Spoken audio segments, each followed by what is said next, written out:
The live stream will shortly be commencing, just to let everybody know.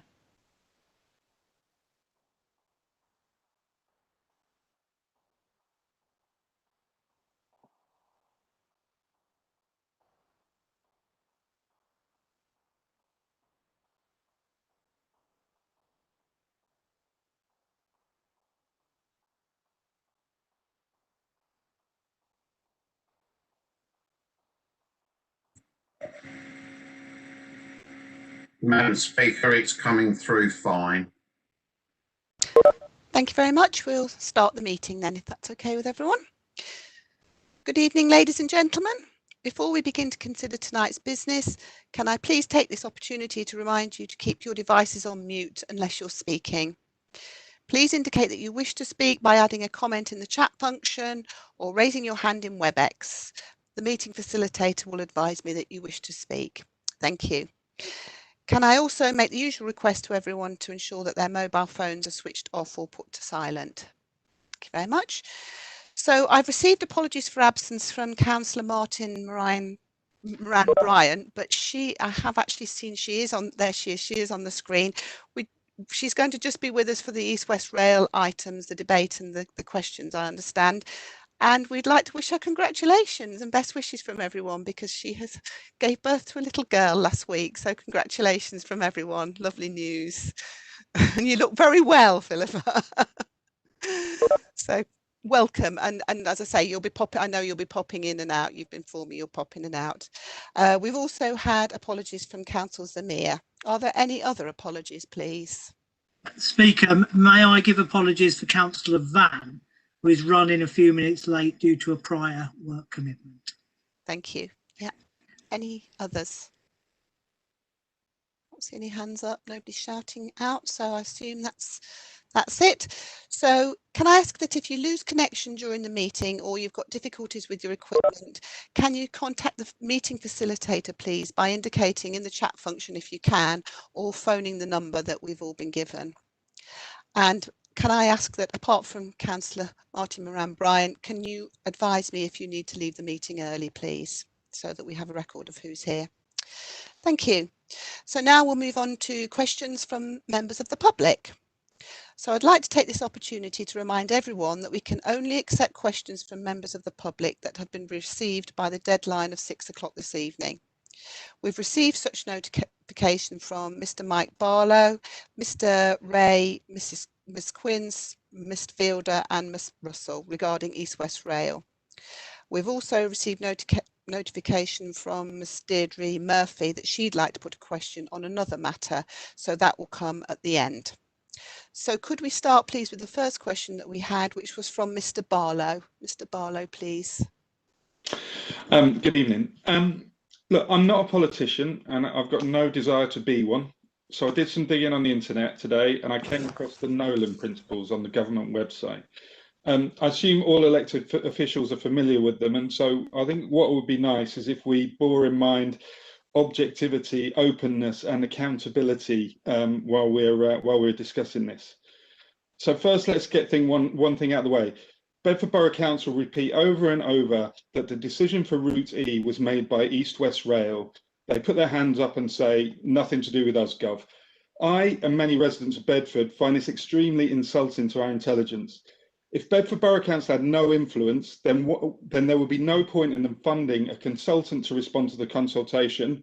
If they had no influence, there'd be no point in being part of the East West Rail Consortium. There'd be no point in the Mayor being on the boards of the England Economic Heartland, SEMLEP, or Councillor Headley being part of the East West Rail Western Section Delivery Board. There'd be no point in the Mayor being chair of the Strategic Transport Forum of EEH, whose role it is to act as strategic influence and that specifically mentions the East West Rail Company. In the East West Rail consultation, little to no mention of diesel freight was made. Yet it is explicitly mentioned in EEH's freight study of 2019 that EWR will provide capability for all types of freight in line with the anticipated freight demand. In that same report, it mentions that it should not be specified as a commuter-only railway and that EWR can support national scale freight and it will be specified with a W12 loading gauge to accommodate it. Now, I had to look up what that means. It means it's the largest gauge. It goes on to mention that using rail for up to 20 freight trains a day for links from Southampton to Felixstowe. This is all in a report where the Mayor is chair of the forum, and none of this has been shared. Demand for freight is forecast by Network Rail, and in their 2017 freight report, it forecasts it as increasing year on year by 3% to 2042. So that's a 35% increase in the amount of freight between now and when EWR goes live in 2030. Network Rail are looking to drive as much diesel freight as possible onto each train, 775-metre diesel trains that are fully laden to cope with the increase in demand from free ports, online shopping, etc., etc. Diesel freight was so conspicuous by its absence from the consultation that Brickhill Parish Council had to ask the specific question of East West Rail, is it intended for freight? And they got virtually a one-word answer, which was yes. Given this extensive knowledge of all this within Bedford Borough Council, why have the Borough Council not been open and objective about freight? How is it that the Borough Council have not pulled up EWR on the freight implications during or after the consultation? And when are the Council going to demand an open, objective consultation and hold EWR to account over freight? Thank you. And your question is to Councillor Headley, is that correct? I guess. Councillor Headley, would you like to answer, please? Yep, thank you very much for coming along to ask your question tonight. It's an important part of democracy that we have these opportunities. The first part of your question was around the council's role, and I think we've been clear on that. I'm sorry if you've not really picked up on that. You know, yes, we have lobbied. Yes, we have responded to the consultation. Like a lot of other people have responded to the consultation, we responded to the consultation. In fact, we were very publicly encouraging other people and informing them that we were responding to the consultation. So yes, we have been part of the process. We have been putting our views forward, as you'd expect us to do, and that's certainly what we've done. What we're not are the decision takers, and that's probably where the differentiation comes in. The decision takers are the government and the East West Rail Company. They're the ones who take the decision on this, and that's why we may have mentioned that, you know, colleagues or myself may have mentioned that to residents in the past. You know, they are the people who decide where the route goes, not us. We're consultees, just like you are, but we've used our ability to respond to consultations to make the points that we wanted to make, as I'm sure other people have responded to make the points that they want to make. So that's really the point about the role of the council. In terms of freight, you mentioned strongly there, you kept using the word diesel freight. I don't think anybody knows whether this is going to be, you know, if there is freight, and I'll come on to the more general point about freight, but you know, if this is an electrified railway, it won't necessarily be diesel freight. It would probably be electric freight. You know, that's just the nature of things. If you've got an electrified railway, you use electric locos for your freight trains. So just to answer that, the point that you keep making about diesel freight, but more widely about the issue of freight and the issue of this railway and what the role of this railway is. I want to be absolutely clear that this project from the government is to build a fast 100-mile-an-hour frequent passenger railway. But you know, where there is a railway line, there is the possibility of freight using it, and we've never said anything different from that. I said that at the last council meeting. You know, where there is a railway line, there is clearly the possibility and the opportunity for freight to use it. East West Rail Company, though, have been clear that their priority is building the passenger railway, and I believe they've also indicated that the access on and off the East West Rail limits its use for freight as well. Anyway, some of the junctions, some of the issues with the junctions, I believe they're referring to. In fact, just practically looking at the railway infrastructure that's being planned to be built, if you use Route E, at both Bedford and at Bletchley, a freight train from the east can't get to the north or the Midlands. It can only go south towards London, you know, which isn't actually that useful. If you started from the east and you wanted to go to London, you wouldn't go via Bedford or Bletchley, then go down. So I think we have to recognise that because this is being built as a passenger railway to link for passengers Oxford, Bedford, Cambridge, the opportunities for freight are probably more limited than if it was being built as a freight railway. It clearly is not. I think the other thing to recognise is the East West Rail Company have said they're going to talk more about freight in their next consultation. So just like you, we're waiting to hear what they've got to say in the next consultation about freight, and obviously we'll eagerly see what that says. Thank you. Thank you, Councillor Headley. Have you a supplementary, Mr. Barlow? Yes, I do. I find it astounding that the council's still downplaying the role of freight when it's fundamentally part of the business case, and actually strategic rail projects in the UK have to consider both freight and passenger trains. The northern route that's selected clearly has greater challenges than the southern route in terms of steeper gradients, tighter curves, longer routes. And for diesel freight trains, and they have to be diesel because there is no electrification, and EWR have been very clear about that, these are all retrograde steps in terms of the pursuit of zero carbon. In the Mayor's 2009 Green Infrastructure Report, which must have been one of his first actions in office, the area of North Bedford along the Clapham-Brickhill border was specifically designated as green infrastructure in order to protect it from development. Carving that up to accommodate a diesel freight trains with a shorter, when a shorter, straighter, less gradient sensitive route also along an existing travel corridor for what is effectively available for what is effectively a minuscule economic gain, it defies common sense and decency. How can the council reconcile tearing up the green infrastructure plan and encourage a less environmentally friendly rail route in the light of the climate emergency they announced in March 2019? And yes, look, I just find it astounding that freight is being downplayed because it has to play a role simply, and to suggest that it doesn't is just disingenuous, really. Is that a question, Mr. Yeah, Barlow? how can the council reconcile tearing up the green infrastructure plan and encourage a less environmentally friendly rail route in the light of the climate emergency they announced in March 2019? And how can we trust any other plan that the council puts forward if it's going to just tear them up when it suits them? Councillor Headley? Or? Thank you. I mean, first, to be clear, now, I hope I was certainly trying to be very clear. We're not downplaying that there is this railway is likely to carry some freight. What I'm trying to do is bring some balance to the debate when there's accusations that this will be a heavy use of freight. This is a passenger railway that's being built, but it will be open to freight trains. We're not trying to ignore that fact, but just trying to bring some balance to the discussion on that. East West Rail Company are very clear that they want to build a zero carbon railway, and we want to hold them to that.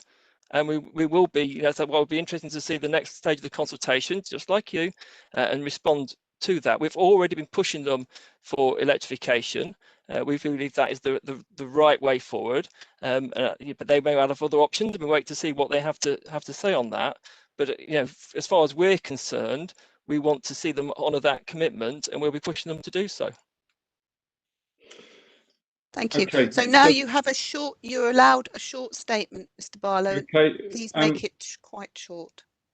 So look, EEH are saying up to 20 times a day, freight trains a day. It's in the report.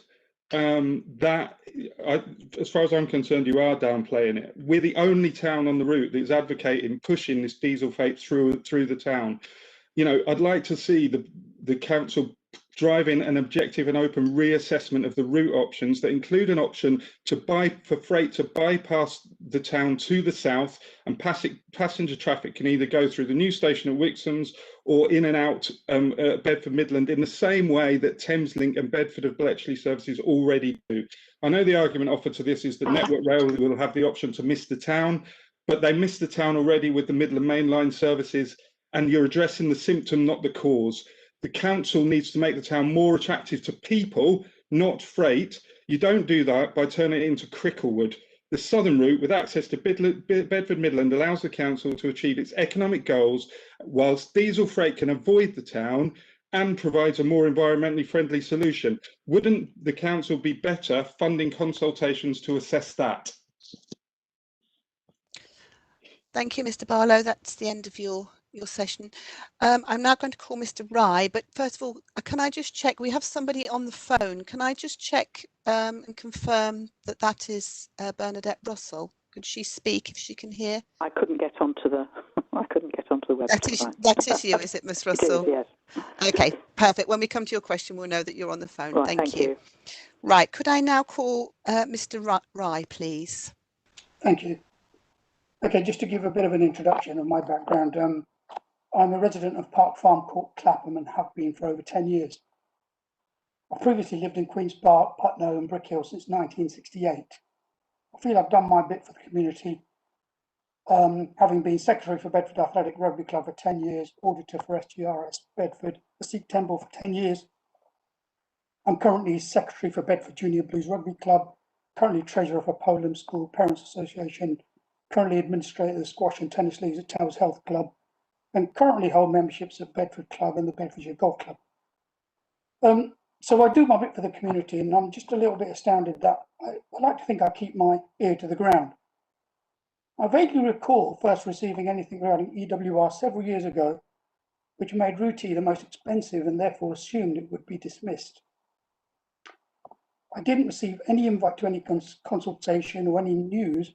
We don't receive the 3 local newspapers such as Times and Citizen or Beds and Sunday regarding the matter since a couple of weeks ago now. Therefore, I was shocked to learn only last week from Richard Fuller that Route E had already been chosen back in 2019. However, only yesterday I was given a pamphlet, the local plan review, supposedly sent out 6 months ago from the council, which clearly states the route is still not decided, which is obviously a contradiction to what I was told last week. I believe the council are trying to rush Route E through for unknown personal agendas without a proper debate on such things as how Route E came from 5th most expensive to the least, why the most logical route down the old Varsity line through Old St John Station, etc., which is mostly unused or not top of the list, why diesel is even being considered when other countries have announced hydrogen as the future, the environmental damage, wildlife, nature, etc. on the route of Route E.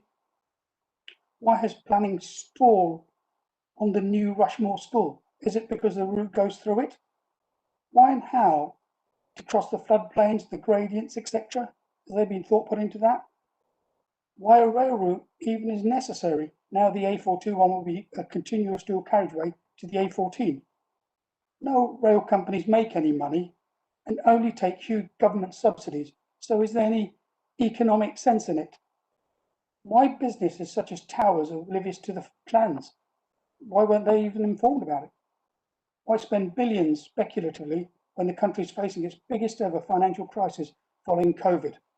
Therefore, when is a full public open inquiry taking place to properly debate the issues and not just do this all underhandedly? Thank you. Thank you, Mr. Rye. Councillor Headley. Thank you. There's quite a few comments in there, but I'll address really your question at the end, which was about consultation. There was a consultation, as I think you referred to 2 years ago. I'm pleased that you'd heard of it and you're aware of it, and you'd obviously had some awareness of that because the East West Rail Company in particular, it's their consultation, went to a lot of trouble to promote this consultation. They put postcards around to people's doors.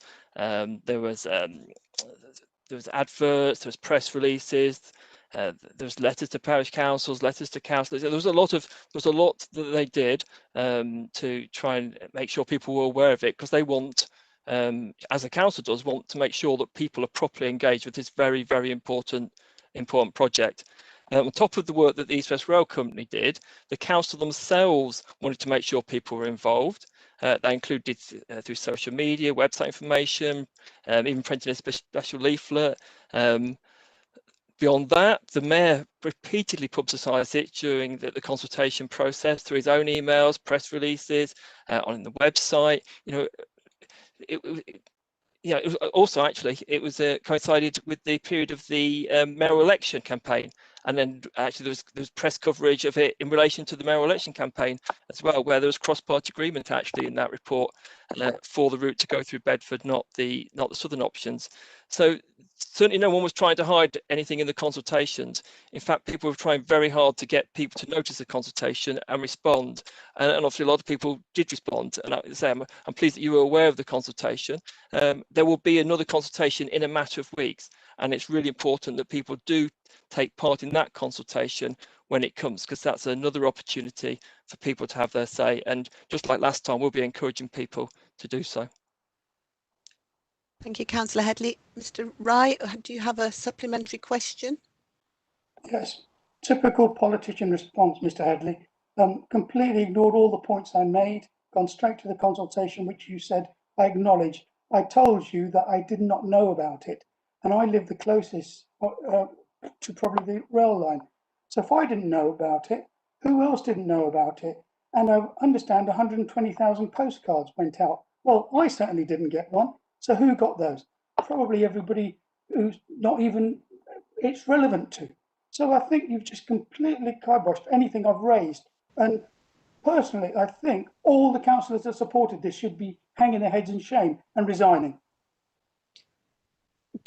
Is that a comment, Mr. Wright? Because you didn't end with a question. No, that was a statement. That was your statement. Okay, thank you very much. Okay, I'll now then move on to Ms. Amanda Quince, please. Good evening, everyone. My name's Amanda Quince. I'm the chair of Wrenwell Parish Council, and I've been working closely with the North Bedford Parish Councils to address the situation we find ourselves in terms of East West Rail. In a report by Kilburn Consulting Limited, dated 26th of March 2019, it was stated, Bedford Borough Council has a clear goal that the East-West Rail route should connect with the centre of Bedford, and considers that any Bedford South solution would not achieve this objective. Therefore, the only East-West Rail options considered acceptable to Bedford Borough Council are routes D and E. My question is this. Please can you explain why Bedford Borough Council predetermined the outcome of this report to influence the East-West Rail decision for Route E in their response on 11th of March, 15 days before the Kilburn report was issued?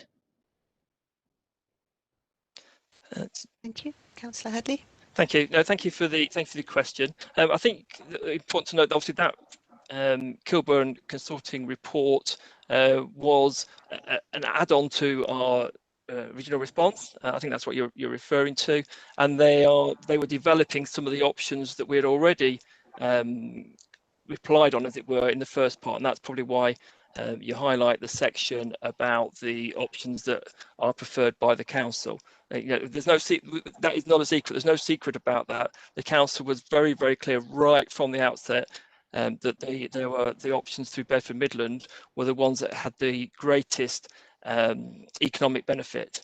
That's why when Kilburn did their report, they were looking at those options that had the greatest economic benefit. That there's nothing unusual about that. We've decided, we've determined through other work that it's very clear that the ones coming to Bedford have greater benefit in terms of jobs, greater benefit in terms of the economy. Therefore, we asked the Kilburn Consulting to look at those options, to look at the costing of the cost of delivering those options. This is a two-stage process. One doesn't replace the other. It's a two-stage process. So I'm just going back to the point about, okay, so why, as the council said, that it prefers the options that go through Bedford Midland.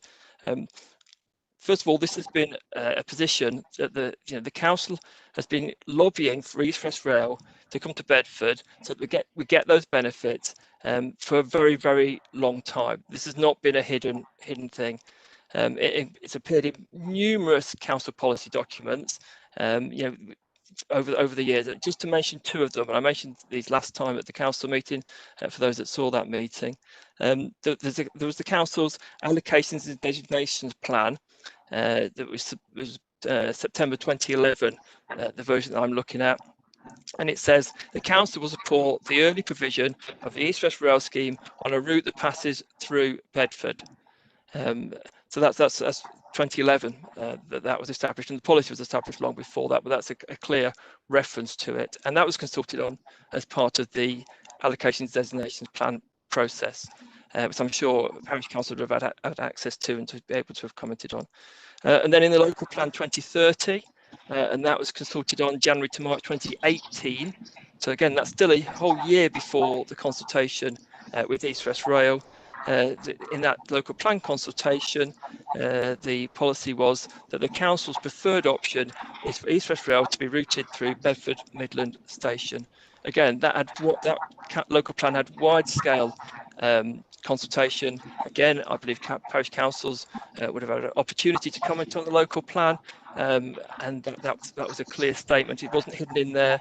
It was a clear commitment as part of that. So it's been a long-standing position of the council, based on clear studies. I mean, to be honest, it's just common sense. You're going to get more economic benefit from a railway that serves the biggest population in Bedford than a station that on the outskirts and in the, beyond the borders of Bedford. You're clearly going to get more economic benefit because it's going to serve more people. And the studies that were done show that a 12% increase in the economic benefit of coming to Bedford compared with the bypassing Bedford, which is the options do. And that's what we're talking about. We're talking about either come to Bedford or bypass Bedford and lose the benefits to the Bedford. So just to conclude, there's been no attempt to hide this. This policy has been out there for a very long time. It's had cross-party support for a very long time. All that's happened in the 2019 consultation is that we continued to push forward the same policy that we'd always had. And in fact, we're very, very vocal about that in the 2019 consultation. If you look at the things that the council said and the mayor said during that 2019 consultation, we were very, very vocal about the fact that the best benefit to Bedford is to have a route that comes to Bedford rather than a route that bypasses Bedford altogether. That was absolutely crystal clear in what was said at the time. In fact, we went out of our way to make sure people heard that because we wanted people to respond to the consultation and be aware of it. Thank you, Councillor Headley. You have a supplementary question, Ms. Prince? Not really, just a comment. Okay. That I understand that Bedford Borough councillors have always wanted the route to go through Bedford, regardless of the disruption to the North Bedfordshire countryside. But my concluding remark is this. Please remember that the closing date for the non-statutory consultation period for routes A to E was 11th of March 2019. So this bid to change the desirable order of options was made after all of the public had voted on the basis of the original figures, and therefore the public were denied any opportunity to comment on the new Route E. As democratically elected councillors, your primary duty of care is to your residents. So please be open and honest during your debate tonight, and please accept your accountability for the flawed consultation process with due integrity in accordance with the Nolan principles which we hold so dear. Thank you, Ms. Quince. Just to let everyone know that Councillor Van has joined us now. Welcome, Councillor Van. Now I'd like to move on to Mr. Brent Fielder, please. Thank you very much, Madam Speaker. Brent Fielder, Wildon Parish Council. 2 years ago today, I sent out a message to our parishioners, warning them there was a big threat on the horizon. They knew nothing of the possible double railway line running up from the south of Bedford into town to a hugely expanded Midland station and then out to the north through Brickhill and Ravensden. We needed to consider the 5 route options. Our parishioners listened, looked online, read the documentation provided by East West Rail, and some of them, the ones that could find it, went to the consultations, as did I. They came away convinced that there was nothing to worry about, and many who just read the literature didn't bother to vote or comment. The documents showed that the two northern routes were longer, miles more expensive, tore up much more environmentally sensitive land, had to negotiate incredibly steep hills, and would mean mega traffic upheaval in Bedford from the complete re-engineering of Bedford Midland Station. The northern routes, they said, had no chance of being accepted. There are 175,000 people in Bedsborough area alone, yet overall there were only 7,000 replies from the entire route of the line. Literally hundreds of thousands of people could have responded, but only 7,000 did. Why? Because the facts and figures that they were presented with made it obvious that a southern route would be taken. There was no need to respond, so very few people did. They said it would never happen, it could never happen. Well, it is happening. Route E, unbelievably, was chosen. Apparently, East West Rail got their sums all wrong when they gave us the huge amount of facts and figures.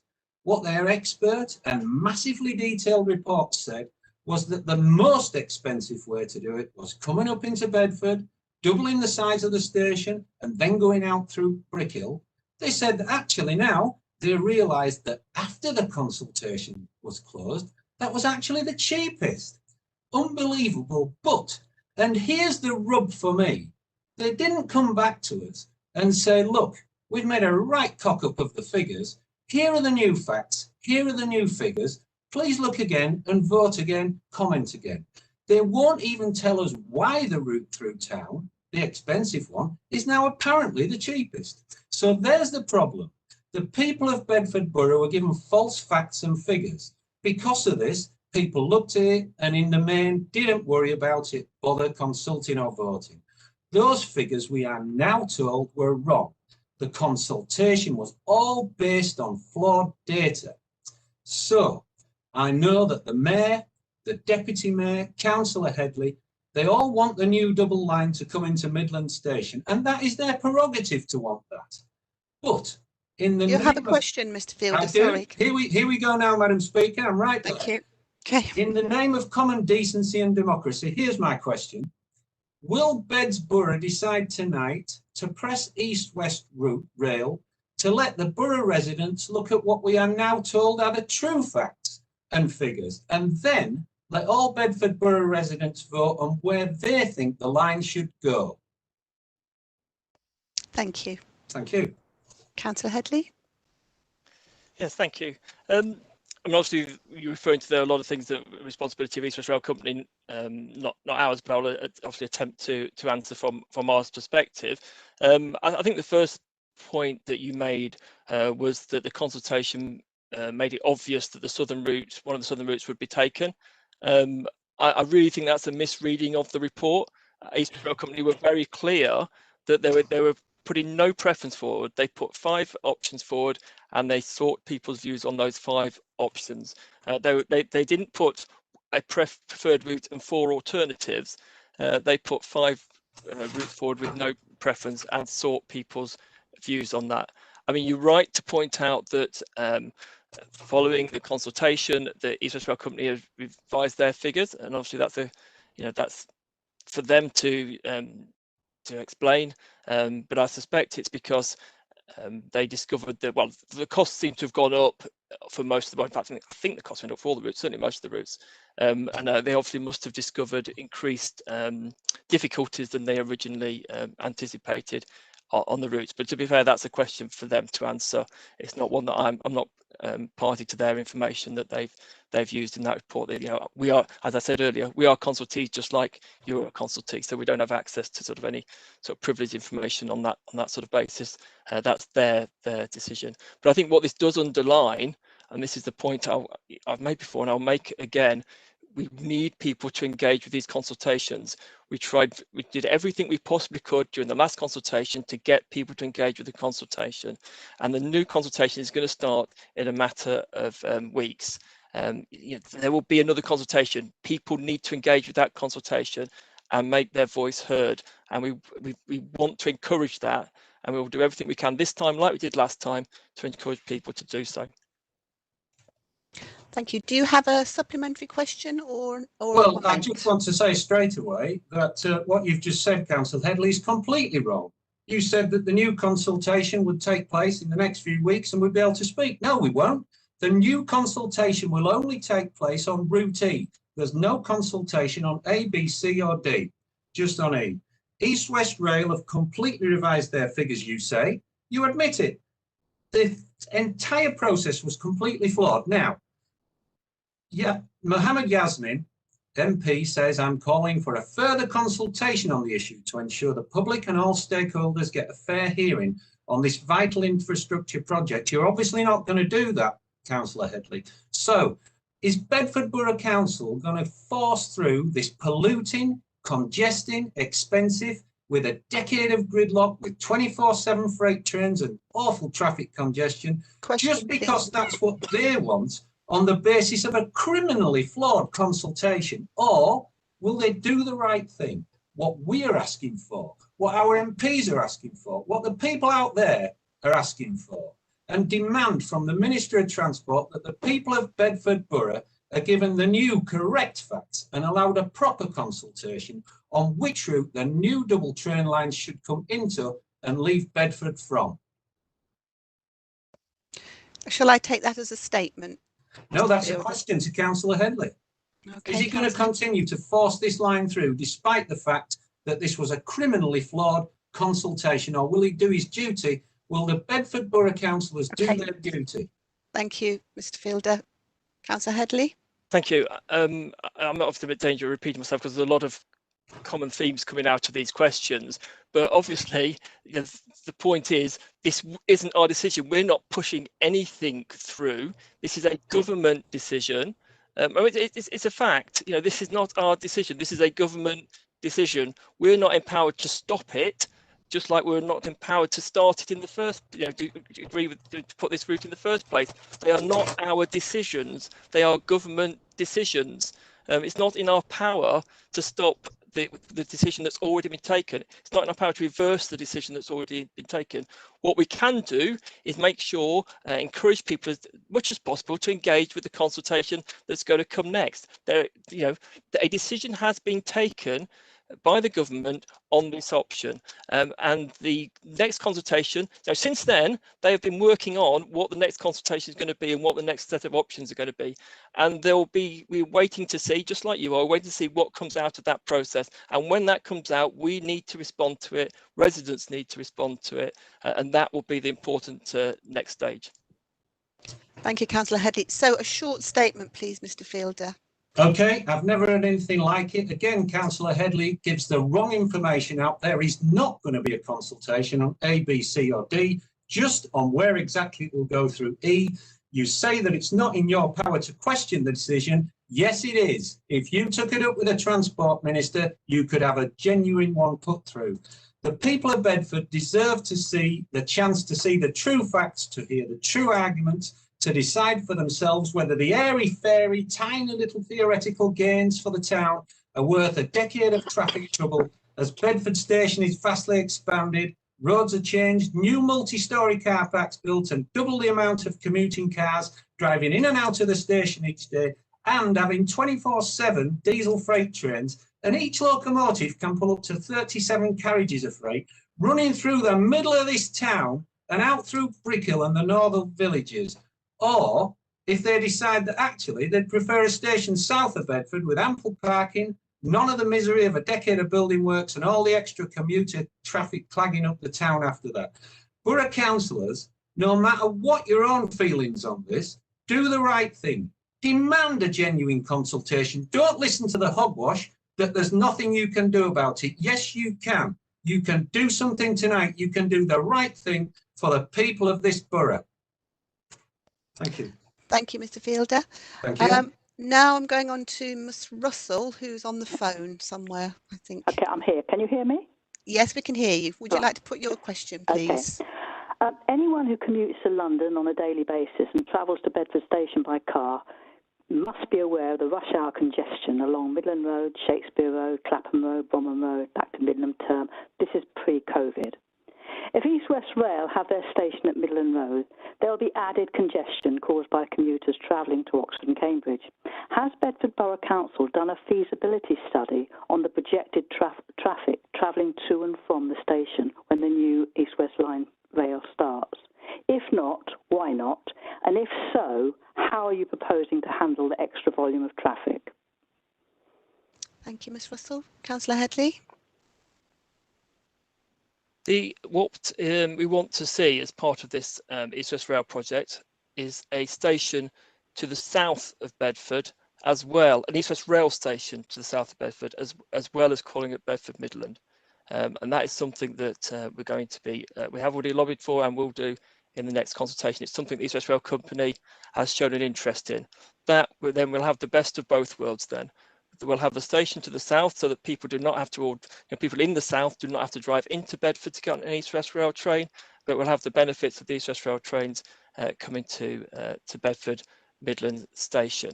If there are more people coming to the station, yes, there may well be more traffic, but equally what East West Rail Company are doing, and we're very keen on them to do that, is to look at what's called first mile, last mile. How do people get to the station?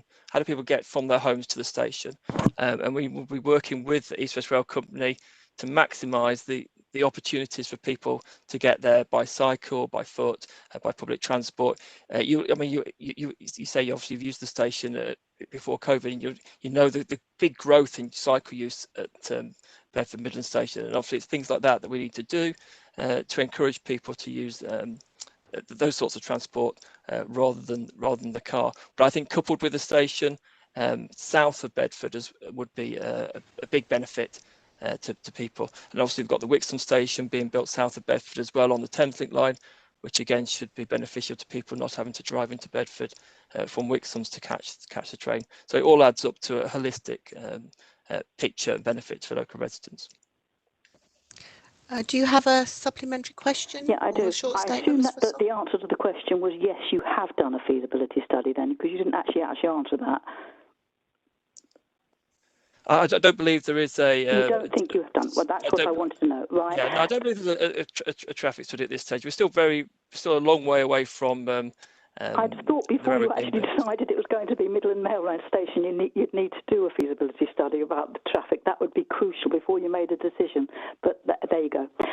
Right, my next bit is the Route E was promoted by the Mayor as the best option because he told East West Rail that new towns proposed by developers north of Bedford, like Twinwood, Sharnbrook, Conworth, Wyboston, will be better served by a northern route.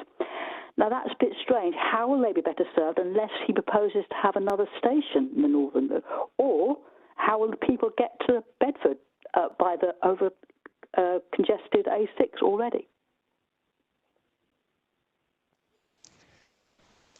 I think you're referring to the statement that just it was literally a factual statement in our response that essentially says the developments that have been put forward by developers at that time, remember we're talking 2 years ago now, yeah. were in the north. It was literally a factual statement, and their access to a station that a route that bypasses Bedford would have been incredibly limited. Not only would they have to have gone, they have to have gone all the way around Bedford to get to that station. So that was the point that was being made. It was not prejudging any particular development. In fact, it was a very, very. If you read it, it's very clear. It is literally just stating the fact of what the developers had put proposals forward, and that's what it says. Whereas, and it was contrasting it with areas to the south of Bedford, where there's already been a considerable development, and obviously the opportunities there is to have a station to serve the development that's already sort of in train, as it were, in that area, and that's obviously where we're picking up this proposal for an East West Rail station south of Bedford. Proposed then by developers or anything, no Parkway station in north of Bedford. Then. Sorry, Ms. Quince, you've had your second statement. Would you like to make a short statement? Well, I'm just very disappointed that the mayor did say this. It'd be better served these new towns, where before he was elected, he said that he did not wish to see new towns developed in open countryside in North Beds, and there seems to be a contradiction. That's the rest of my statement. Thank you very much. Okay. Thank you for bearing with us and coming in on the phone. Okay, that's fine. Okay, that's the end of the East West Rail questions. We have got the debate on the petition later, which I hope that the questioners will stay on for. I would like to point out, though, that you won't be able to participate in that debate. That debate is for councillors, but please do stay on and watch the debate. Thank you. So now can I move on to Ms. Deirdre Murphy, who has a question for Councillor Valentine, please. Just a minute. Thank you.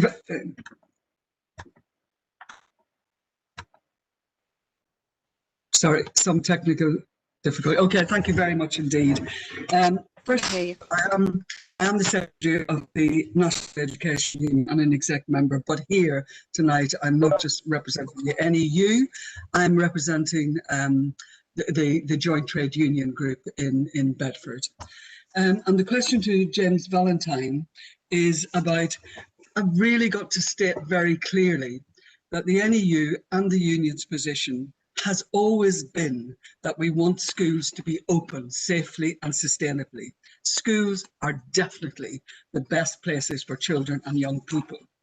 And the question is around that, first of all, stating that 9 educational organisations, the ASL, ASCL, GMB, NAHT, Head Teachers Union, NASUWT, NEU, National Education Union, the National Governance Association, NGA, the Sixth Form Colleges Association and Unison have all put forward a joint statement on Friday about their commitment to bring all children and young people back into the classroom as soon as possible. However, it is counterproductive if there is a danger of causing another surge in the virus and the potential for a further period of lockdown. A wider opening must be safe and sustainable. Basically, to state that we do not want a stop and start.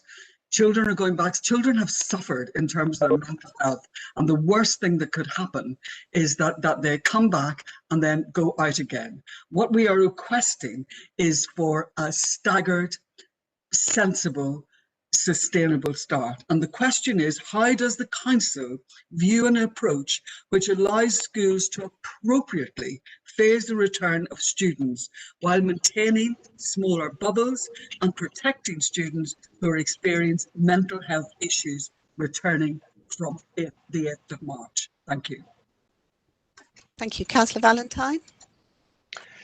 Well, thank you very much for your comments and questions, Deirdre.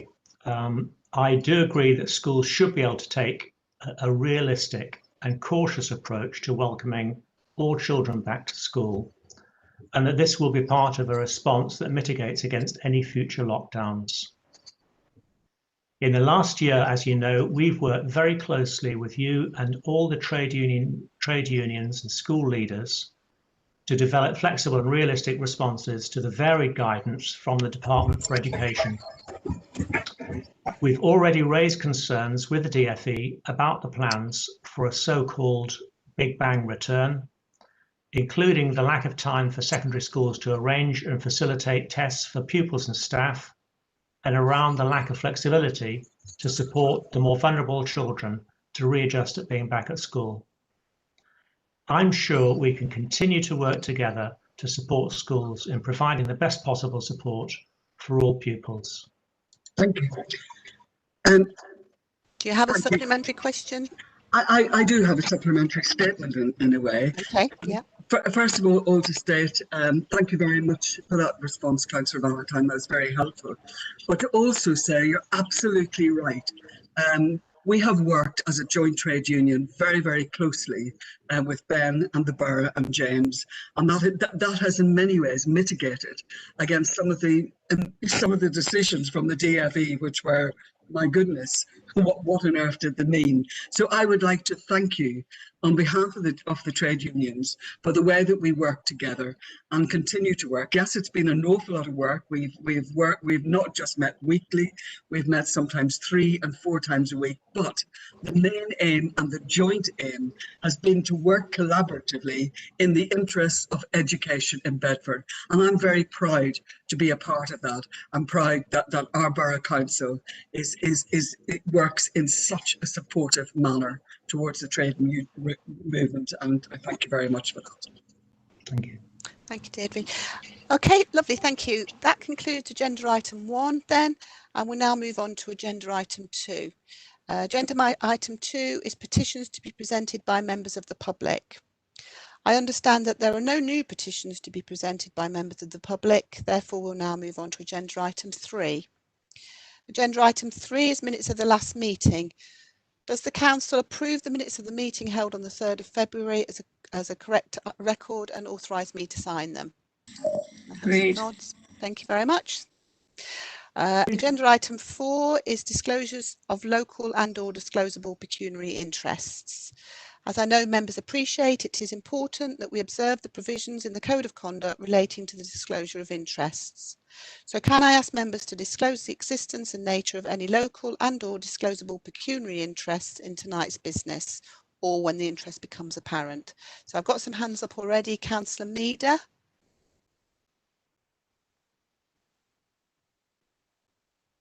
You're on mute, Carl. Sorry about that, Madam Speaker. Usual one from me. I need to declare an interest, item 9. My wife works for the Bedfordshire Fire and Rescue Authority. Thank you. Thank you. Councillor Crofts. Thank you, Speaker. Same item number 9. My wife also works for the Bedfordshire Fire and Rescue. Thank you. And Councillor McMurdo. Speaker, thank you. I just want to be belt and braces on this one. 2 outside bodies that I'm appointed to on behalf of Bedford Borough Council. One is the Beds and Ivell Internal Drainage Board, and they have direct interest in the East-West Rail line in the broadest context, not in relation to the matter that will be debated this evening. So I consider it a local interest. The other one is I am an appointed member of the Environment Agency's Regional Flood and Coastal Committee as an appointed outside body appointee, and obviously the Environment Agency will at some point be part of the discussion around the East-West Rail, and again in the broadest sense, but in particular Route E. And that goes hand in hand, in fact, with the other petition that has been presented this evening. Thank you, Speaker. Thank you. Are there any other? I don't have any other hands up that I can see. Anybody waving at me? No. Okay. Chair. Yes. Who's that? Actually, I can't get my hand on that one. I keep trying it. It's not working. Oh, dear. Because we're going to be discussing on the station, and I'm a taxi driver on there. I don't know if I have to declare my interest on that. Okay. Thank you, Councillor Masood. It's good, wise to declare. Thank you. So we'll now move on to agenda item 5. Agenda item 5 is Speaker's Communications. There have been no civic events to report on since the last meeting of full council. With regards to this evening's agenda, I'd like to bring your attention that there's no business to conduct in relation to items 9, 10, 13, 14 and 15. These being report of the Bedfordshire Fire and Rescue Authority, questions of Bedfordshire Fire and Rescue Authority, report of the General Purposes Committee, membership of committees and items brought forward under Procedure Rule 26. So thank you. We'll now move on to agenda item 6. This is petitions presented by borough councillors. I understand that there are no new petitions to be presented by councillors, so we'll now move on to agenda item 7. Agenda item 7 is the debate on petitions previously submitted. As members will know, under the Council's petition scheme, petitions with more than 30 signatures are subject to debate at full council. And tonight we have 2 petitions to be debated. The petition organiser or their representative has up to 5 minutes to introduce their petition, and members will have the opportunity to ask any questions that they have of the petition organiser before debating the subject matter and deciding whether to make any recommendation. So can I now invite Councillor Weir to introduce a petition relating to flood defences in Bedford Borough, noting that 5 minutes is the maximum time available for the introduction. Councillor Weir, please.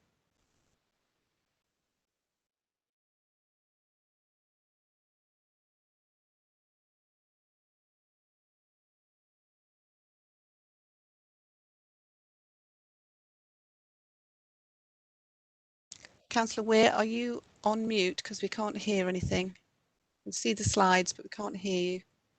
Sorry about that. After the flooding over the Christmas period, some very real concerns were expressed by residents in 2 of my parishes.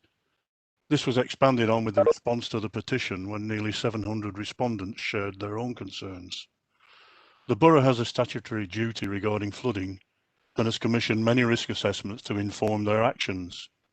I thought that residents of the borough could best be served by this council focusing on communities and support their preparedness to combat floods in their own patch, rather than the plethora of, as I referred to earlier, risk assessments and reports, necessary though they are. I would also want to state the aim of the outcome of this debate will hopefully unite us all in making our residents' lives a little less fearful and stressful. So it points no fingers, indeed it rather thanks officers and those called upon during the floods. However, we must recognise the need to look at residents' concerns earnestly, openly and honestly, and agree how we best support our residents in light of the gathering storm that is climate change. The many comments received through the petition come from across the wards and represented by all political parties. You may recall the petition posed the following: to thank the Borough Council teams, police, fire and rescue service and volunteers for the hard work during the Christmas floods 2020, which did much to alleviate some of the concerns of our residents. At the time, I did express thanks to the Borough teams and our emergency services. Indeed, residents in Turvey who I visited on Christmas Day were fulsome in their praise. So again, to all those who responded, a very big thank you. Slide 2, please, Rebecca. Alongside this praise, we have to listen to the very real concerns expressed by residents in some of the areas that flooded in December. And like most floods, not at the most convenient of times. I will use Great Denham in my pictorial examples on slides, but the comments from those that signed the petition echoed a broad range of concerns from all parts of the borough, and we do need to pay heed to these. You'll see from slide 2 that many comments came in, and there were over 100 comments on the petitions. I just picked out the commonality. A resident in Carlton lost 4 main downstairs rooms nowhere near the river. And I think this highlights it's not just a Great Ouse problem. It covers land drainage, agricultural, etc. Our house was totally flooded out in a surge of water from Harold.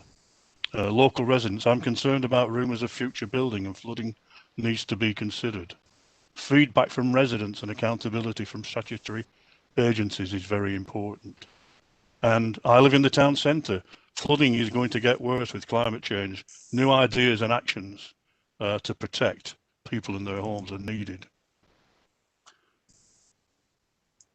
Okay. The petition also asked the council to lead a review into what went well in relation to the flood preparation and management during the Christmas 2020 floods. The review must come up with a set of recommendations on how future flooding can be prevented. The petition also asks the council to hold the Environment Agency to account and how it's spending Bedford Council taxpayers' money to protect local residents. Slide 3, please, Rebecca. Can we improve communication and effectiveness? Communication, first of all. First notifications, are they given in a time frame that allows actions for residents, i.e. early warnings? Updates, how can we keep people plugged in to changing events? Coordination, give local parishes sight of the overall plans and how they fit. And right information, ensure that notices to evacuate stand up and are not given either prematurely or erroneously. And then support local councils. As a council, we need to find a way of connecting with all the areas at risk and ensure local residents are involved. I'm sure that there are like-minded people in all of our risk areas who would gladly form flood response teams. What we need to harness to set this up needs to be thought through, but it should certainly involve some form of joint venture with the Environment Agency and officers from the borough. I know that Melanie Bright and Ollie Ewington have been doing a lot of follow-up from the flooding, and they've visited loads of places, including Harold, Odell, Carlton, and many more. Excuse me. I know colleagues are looking forward to having sight of the Section 19 report. And Melanie has further cited me and the parish chair at Great Denham on a template for a flood response group. So some good stuff going on, but we need to expand this and reach more areas and sooner rather than later. Slide 4, please, Rebecca. Regarding warnings, they should have been borough-led and on a locally informed database. In Great Barford, the police started the warnings at the higher end of the street, and they petered out well before they got to the significantly lower end where it meets the river. 30 seconds, Councillor Weir. So could you... Well, in that case, I'll have to go straight to slide 6, please. Rebecca. The purpose of this debate is to consider forming a working party made up of ward councillors, parish chairs and officers from Bedford Borough Council and the Environment Agency to look at and how to achieve the following. To set up flood response teams in conjunction with the parish councils and unparished wards affected. I know that we already do that in some places.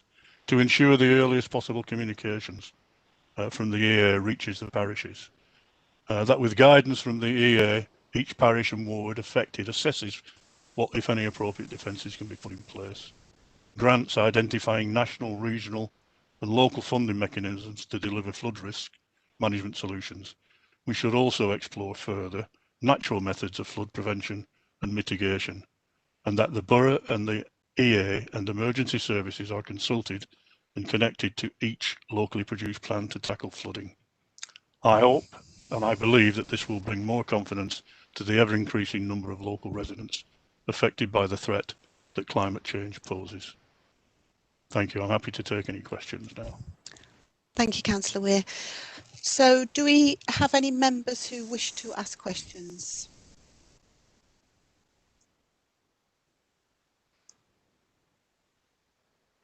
I can't see any hands in the chat bar. Councillor Van, you're off mute. Did you want to ask something? Oh, no, sorry. I'm okay. lent on the mute. Okay. So I have no any hand. Anybody waving at me on the screen? No, we don't seem to have any questions. So do we have any comments that members would like to make in relation to the petition? Councillor McMurdo.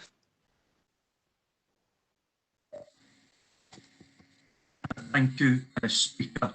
I have had discussions with Councillor Weir on this matter more than once. So I would just like to say that I too wish to record my sincere thanks to all those that supported the events from 22nd December through to the end of December and beyond. It is worthy of note, whilst not a repeat of the severity of the December event, we were very nervous through most of January in terms of high levels of water. And again, my thanks go to all. I do want to draw out special thanks to our volunteer sector, to include those flood groups we have already established, particularly an exemplar flood group in Risley.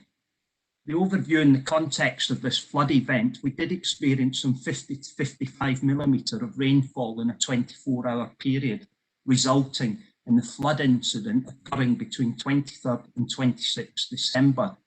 This being a combination of surface water and main river flooding issues. We need to note this is in a pandemic, a period of pandemic, albeit a very strange holiday period. So the staff mobilisation was challenging, but a remarkable response from all, as has been said by Councillor Weir. The Council is aware of 55 properties impacted by the internal flooding of homes and businesses, 47 in the residential and 8 businesses. There were no reported serious injuries or loss of life, and several of the emergency response and rescue services, non-least Bedford Fire and Rescue, the Council, police, local flood groups and other volunteers worked tirelessly 24/7 to support residents to protect their personal safety and all that goes with it.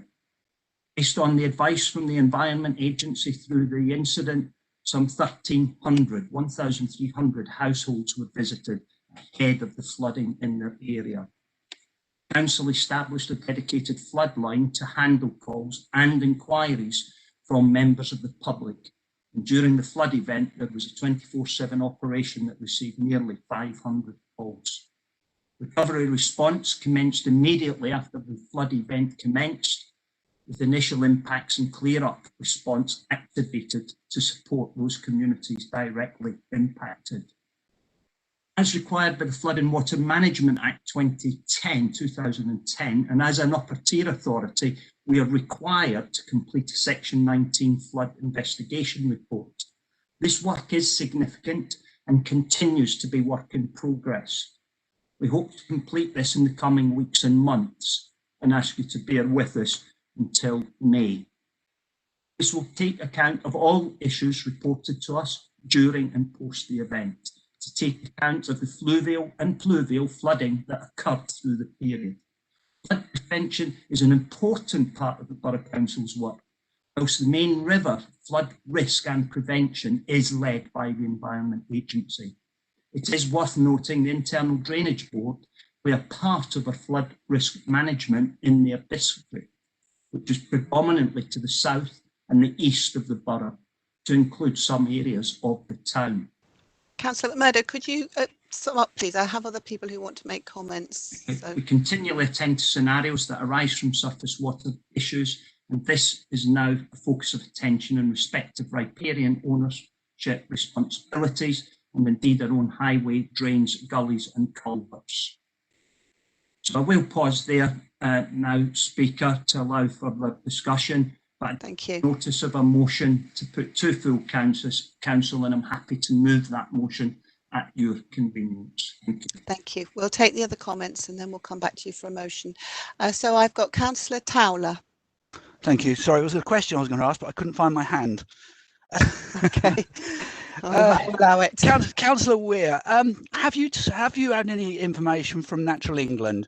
They're responsible for, we're moving into a new area of stewardship grants, and we're having public money for public good. And we need to be lobbying Natural England to make a case that the water is held up at source and released slowly rather than gushing down to the lowest place and causing problems. Did you look at anything from Natural England at all? Thanks, Councillor Taylor. No, I didn't actually. The whole purpose of my thrust, if you like, was to bring down to parish levels an understanding of what needs to be done, and it may well be that that's part of it. And I know that the borough do at the moment work with flood response teams in Risley and Clapham and so on. I just want that rolled out to areas now that traditionally haven't flooded, but with the climate change emergency that we've all recognised, the building programme that's going on throughout the borough, the fact that I think the Environment Agency need to revisit some of these areas.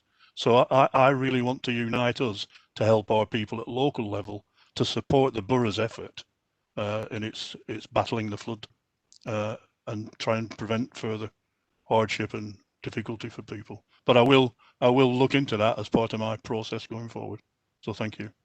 Thank you, Councillor Weir. Can I just add to that? There was something, excuse my dogs decided to bark. There was something this week, the Minister talking to the NFU conference in respect to stewardship grants and the way forward, and water management was mentioned. And I think we need to be lobbying, even from the council level, to the environment, to the DEFRA and Natural England, to try and point the money in the right direction. Thank you, Councillor Towler. Councillor Bywater. Thank you. Yes, I was thankful for Councillor Weir for bringing this motion, but also even more thankful to all the staff and volunteers and all the emergency services that worked so hard over December and unfortunately January as well on standby. So we know that flooding, as we've already said, is becoming and will continue to become more frequent as we have more extreme weather events with climate change, and every degree of warming of average temperature brings 7% more rain. So as a councillor in a ward that straddles the river, I appreciate that engineered flood barriers such as those close to the Mercure and Kingsbrook have their place, and they did their job. And I'm also pleased that there's to be a permanent pump at the back of the girls' school, which floods regularly. However, apart from those physical engineered barriers, I really want to say something about the need to be paying closer attention to stewardship of the natural world, which Councillor Towler rightfully raises. This is something we need to be addressing locally as well, and the effect that the water flow and speed, the effect that natural measures can have on water flow and speed. So part of that, for example, means rewilding to slow and store water across the catchment area. There was a recent question, some of you might have heard, by a member of the public at the Climate Change Committee about potential reintroduction of beavers, which some people listening might not think is a very serious question, but it is so important because of the incredible ecosystems engineers that beavers are, and this is being proved around the country and around the world, and the role they play in helping improve water quality, reducing flooding dramatically, and locking up carbon, as well as obviously creating habitats for all sorts of wildlife. So although I acknowledge this isn't straightforward here, the reintroduction of beavers that have been extinct for 400 years until recently, I'd really like to see the council accessing expertise and any potential funding to fully explore this. And I'd urge members to take part in DEFRA's upcoming public consultation on a beaver strategy for England, as this will look in quite a lot of detail at the management of beavers in the wild and their future introductions. And I think working with the NFU, who are probably ahead of the game on this, I hope they are, that would be really useful. So we need DEFRA to agree an ambitious strategic approach to enable the return of beavers and give them protected native status, which they also already have in Scotland. Also making funding available for landowners and local beaver management groups to help reintegrate beavers into the countryside here. Thank you, Councillor Bywater. Are there any other comments? Can't see any hands raised.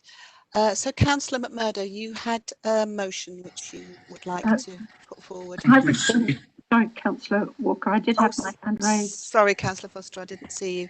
Would you like to go ahead with your comments? Well, I just wanted to thank Councillor Weir for bringing this petition to full council, and to say it's very important for the whole of Bedford Borough, in particular for the villages in my ward and the residents whose homes did flood. And I'd like to add my thanks to all the officers who worked so hard over the period. Thank you. I apologise, I do see your hand now. Thank you. So Councillor McMurdo, you had a motion that you wanted to put. Thank you, Speaker, and thank you to Councillor Weir for bringing this to Council. So I commend this motion and move the motion that the Council receives this petition. We acknowledge all the good work that persistently exists in protecting our residents and businesses in the borough. We will set up a water management forum to include councillors that will facilitate the promotion of good practice in and around our communities in relation to flood risk and communicate effectively with all partners and communities, all aspects of water management. I commend that motion to you. Thank you. Can I just let people know that, bear in mind please, that the council can only express its view on this matter or make a request to the portfolio holder, so that's what you've done, Councillor McMurdo. Thank you. I have Councillor Atkins, I think, has seconded it. She had her hand up. I believe that's what it was for. Was it, Councillor? I'm happy to second it. I don't know whether Councillor Weir would prefer to second it, but I'm happy to. I did have my hand to second, but okay, I was missed. I would second it, and thank you, Councillor McMurdo. Okay, thank you very much. Okay, are there any questions on the motion? Shout out if I've not seen your hand, shout, because I can't see everybody's hand on the screen at the same time, unfortunately. Are there any comments on the motion? No. Would you like to sum up, Councillor McMurdo? Just thank Councillor Weir for bringing this, and I'm glad he's able to support the motion and repeat my special and sincere thanks to all staff and the voluntary sector and all those that helped us through this, what was a very challenging time, a 1 in 22-year flood event. So thank you to everyone. Thank you. Nothing more to add. Thank you. Thank you very much. So the motion is before council. A poll has been set up for you to vote either for or against the motion or to abstain. You've got 1 minute to cast your vote.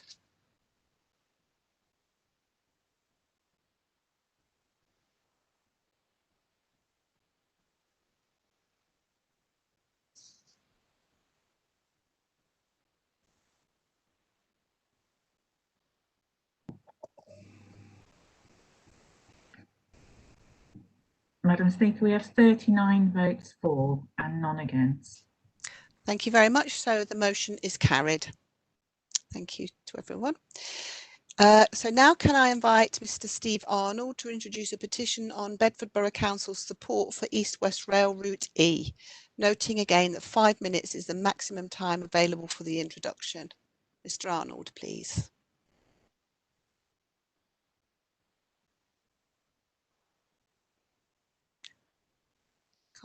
Are you there, Mr. Arnold?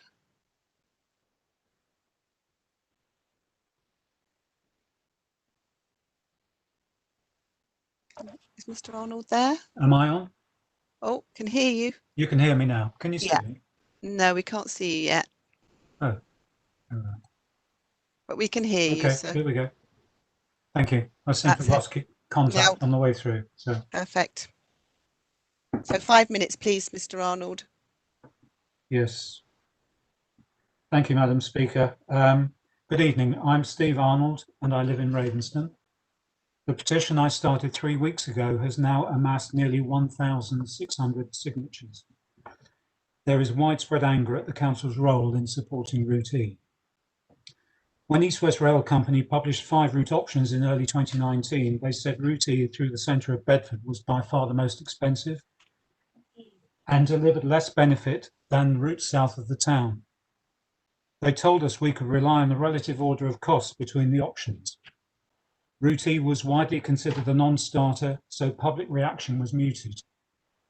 However, your council had other ideas. You appointed external railway consultants. In their first report in February 2019, they reminded you of the huge engineering challenges and costs of Route E. They suggested the old Varsity line should be reopened instead. This was not what your council wanted to hear, so setting aside this earlier advice, your 2019 consultation response to East West Rail endorsed Route E and also claimed there could be substantial cost savings, although detailed figures have never been released for scrutiny. Perhaps it should have been no surprise that from being the most difficult and expensive option in 2019, Route E had apparently become the second cheapest barely a year later. But even on your own figures, the supposed economic advantage of Route E compared with one to the south was marginal and highly doubtful. Your council claims it was no more than a single consultee amongst hundreds of others, and the decisions are entirely East West Rail's. But that wholly misrepresents the council's pivotal role in persuading them to back Route E. Your council holds key positions on unelected quangos which carry great influence. For example, England's economic heartlands, the East West Rail Consortium, SEMLET, to name but a few. Without doubt, but for what Councillor Headley has said was hard lobbying by your council, East West Rail Company would never have chosen Route E. At no time has your council seen fit to justify your position directly with the very people whose lives and communities will be devastated. Apparently, this is a long-standing policy of the council, but look at the local plan adopted only a year ago, which is the latest formal expression of the council's position. Mention of East West Rail is confined to a single paragraph and a route through Midland Station only recorded as a preference, not a commitment. Residents feel misled and badly let down by the council. To compound this profound sense of injustice, you've done nothing as a council to balance your ill-judged support for Route E with any work to assess the impact of all the extra noise, road congestion, pollution and parking chaos which will be inflicted on Bedford, both during construction and long term, or with any qualms about the devastating impacts on villages or the North Bedfordshire countryside and environment. Such a failure is alarming when a joint local authority letter to East West Rail in 2019, co-signed by the Mayor, says there's a preference for routes that do not despoil currently undeveloped countryside and make maximum use of existing corridors. Was this really meant? Your council's position was at best contradictory and unsound in 2019, but has now become untenable. Circumstances have changed. Freight. Rail freight volumes have remained at pre-pandemic levels, unlike passenger traffic, which may never recover because of changes in working and commuting patterns. So more than ever, freight will be a big element of the viability of the railway. Even the rail minister has recently said so. The Rail Freight Group says East West Rail will become a very attractive route for the East Coast Container Port at Felixstowe, the biggest in the UK. According to England's economic heartlands, there will be upward of 20 freight trains per day on East West Rail. As chair of EH's Strategic Transport Forum, the Mayor presumably accepts this frightening prediction and what it means for the borough. Think about it. 20 or more noisy and polluting diesel-hauled trains up to half a mile long, lumbering every night up and down some of the steepest inclines and round tight curves into and out of the very heart of Bedford. Numerous residents will inevitably suffer huge nighttime disturbance, not just in quiet North Bedfordshire villages, but also in urban wards through which many more of these juggernaut trains will trundle than at present. Your council's support for Route E will go down as a complete disaster for the town and the rural areas. There are much better solutions for the whole borough, such as promoting a level, well-connected route parallel to the A421 to capitalise on existing investment in modern jobs, businesses, infrastructure and housing. This truly would make maximum use of an existing corridor. It's by no means too late to review this terrible decision. Please look at the real evidence, see sense, work with local communities and reject Route E for something much better. Thank you very much. Thank you, Mr. Arnold. So do any members wish to ask questions of Mr. Arnold? Yes, Madam Chairman. Where's that? Councillor Wotton? Yeah, would the proposer just sort of enlighten us a little bit more? He said 20 trains a day. Where do these figures come from? And does he have any information about what times of day or night these trains will be running? The information comes from the England's Economic Heartlands Freight Study from 2019. The full report, paragraph 6.8.14, and it says upward of 20 freight trains per day. That's per 24-hour period. How they're split between day and night, I think that's for the operators to decide, but clearly if the line is being used for passenger traffic during the daytime hours, then the freight is more likely to be a nighttime phenomenon rather than the daytime. Thank you. Thank you, Mr. Arnold. Any further questions for Mr. Arnold? Yes, I've got a question for Mr. Arnold.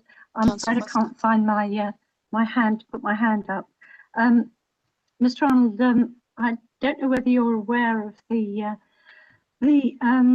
report that was produced for the councils on the eastern section of the East West Rail route, which incidentally doesn't include Bedford. I believe Councillor Headley would be aware of it, since I believe he sits on the consortium. The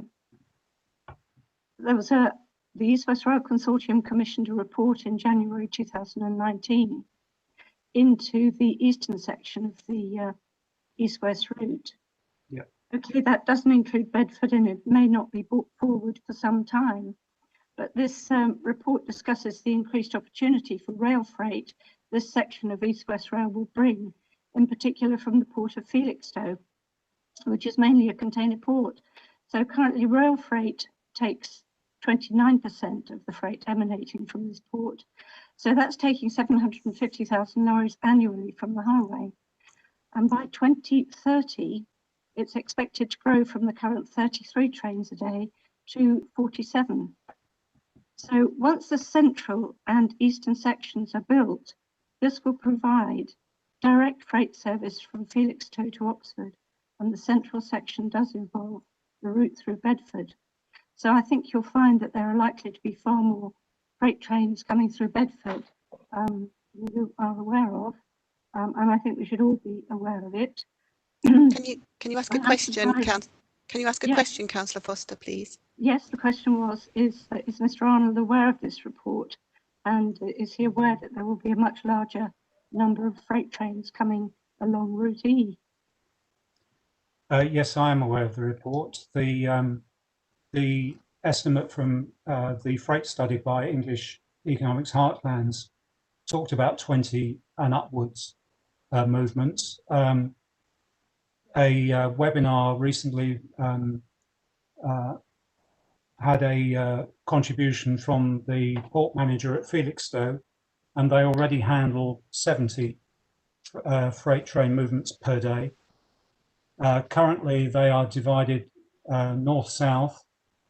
Some of those go up from Felixstowe to Nuneaton, and there's a capacity constraint on the line at Ely, and that's a lot to do with it being fenland, and heavy trains don't work very well over boggy ground. And the other line goes down to London and across the North London line, and that capacity has been taken up largely by Thames Gateway container port on the Thames, and by passenger traffic, which is booming along that section of the North London line. So East West Rail through Bedford will be a natural bolt hole, shall we say, for the freight operators. And I'm pretty sure that the 20 plus trains that the Mayor's chairmanship of the English Economic Heartlands freight study proposed could well be exceeded. Thank you, Mr. Arnold. Any more questions? Through you, Chair. Okay, Councillor Wootton. We've heard a lot of talk tonight about the electrification of this route. Do you have any insight, because you've studied this extensively, on whether this East-West route will be electrified, or will it be diesel? East-West Rail have not given a clear answer on that, Councillor Wootton. When they've been asked at public exhibitions in 2020, they said that no decision has been made about electrification. And I imagine there will be equally an outcry about the overhead gantries and wires and so on that would despoil the countryside as much as all the cuttings and viaducts that will be created to get the line through North Bedfordshire. Thank you. Don't have any more hands raised, so I'm now going to move on to comments. Thank you, Mr. Arnold. The comments now will come from councillors. Thank you. Could I have some hands, please? So I've got Councillor Headley first, please. Thank you. And I will be moving a motion in response to this petition that I'm hoping to share or to be shared via the chat. First of all, obviously it's already been referenced, but for transparency, I'll mention the fact that I'm a member of the East West Rail Consortium, not to be confused with the company. The consortium is a group of local authorities essentially that have been promoting the concept of the East West Rail for many years. It's not a decision-making body. I don't have an interest. I've checked that. It's not an interest I need to declare, but I mention it for transparency. And I'm the council's appointed person on that body. So the motion I'm going to move should have been emailed to all councillors. And I will read it out to you at the end of my speech as well for those people who are watching online or don't have access to their emails. So I want to thank the petitioners for bringing forward to the council this petition. It's an important part of democracy that people are able to do this. The East West Rail project is a big project, and it's not just obviously for Bedford Borough, but across the whole Oxford to Cambridge Arc and beyond for that matter. But we obviously don't need to lose sight of the fact that this is a government project, and you know, an important one for this borough. Unfortunately, projects of this size will have impacts on people, but it's very important those impacts are discussed and work is done to minimise them.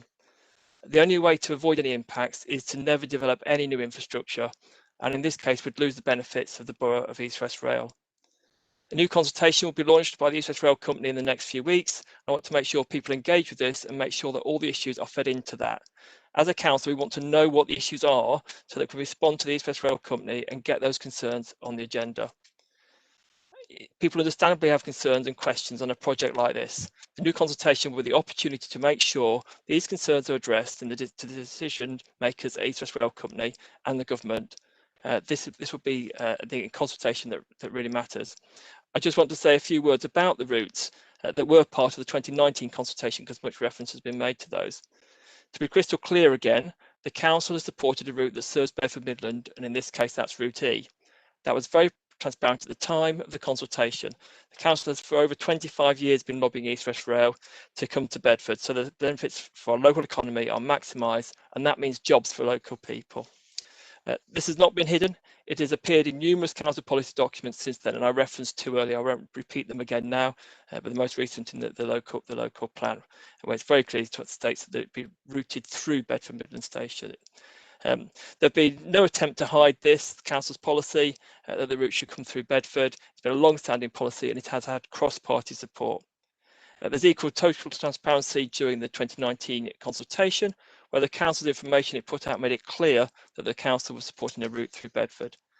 As I mentioned earlier, the mayor made it crystal clear in all his press releases, emails, website information that were going out through social media, through as many methods as possible to raise awareness and to be very clear that the council was supporting Route E through Bedford.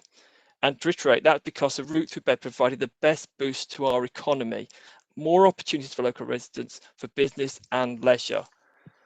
And I want to say a few words about the alternative routes. Not much has been said about those so far. It's easy to think that with the focus on Route E, that the other routes would be a lot easier. That would be a very poor conclusion to draw. During the consultation, 6 rural parishes in the borough wrote in responses. 2 didn't express a preference, 2 supported a southern route, and 2 a northern route. And amongst the consultation, there were responses from national bodies who make points about all the routes, but included, for instance, from English Heritage, they were raising concerns about Wimpole Hall in terms of routes A, C and D. 2 of those are 2 of the southern ones. And Moggahanger Park on routes A, B and C, they're the southern ones, saying that they have potential to cause harm to the park. The Forestry Commission considered that routes B and E had least impact. Natural England raised the issue of the impact on the Marston Vale Community Forest of the southern routes. And East West Rail Company themselves mentioned the concerns about impact on the RSPB Nature Reserve at Sandy with routes A, C and D. And you also have the issue that the killing off of the Wixons Railway Station project by the southern routes, and that's a very important project for many people in the borough.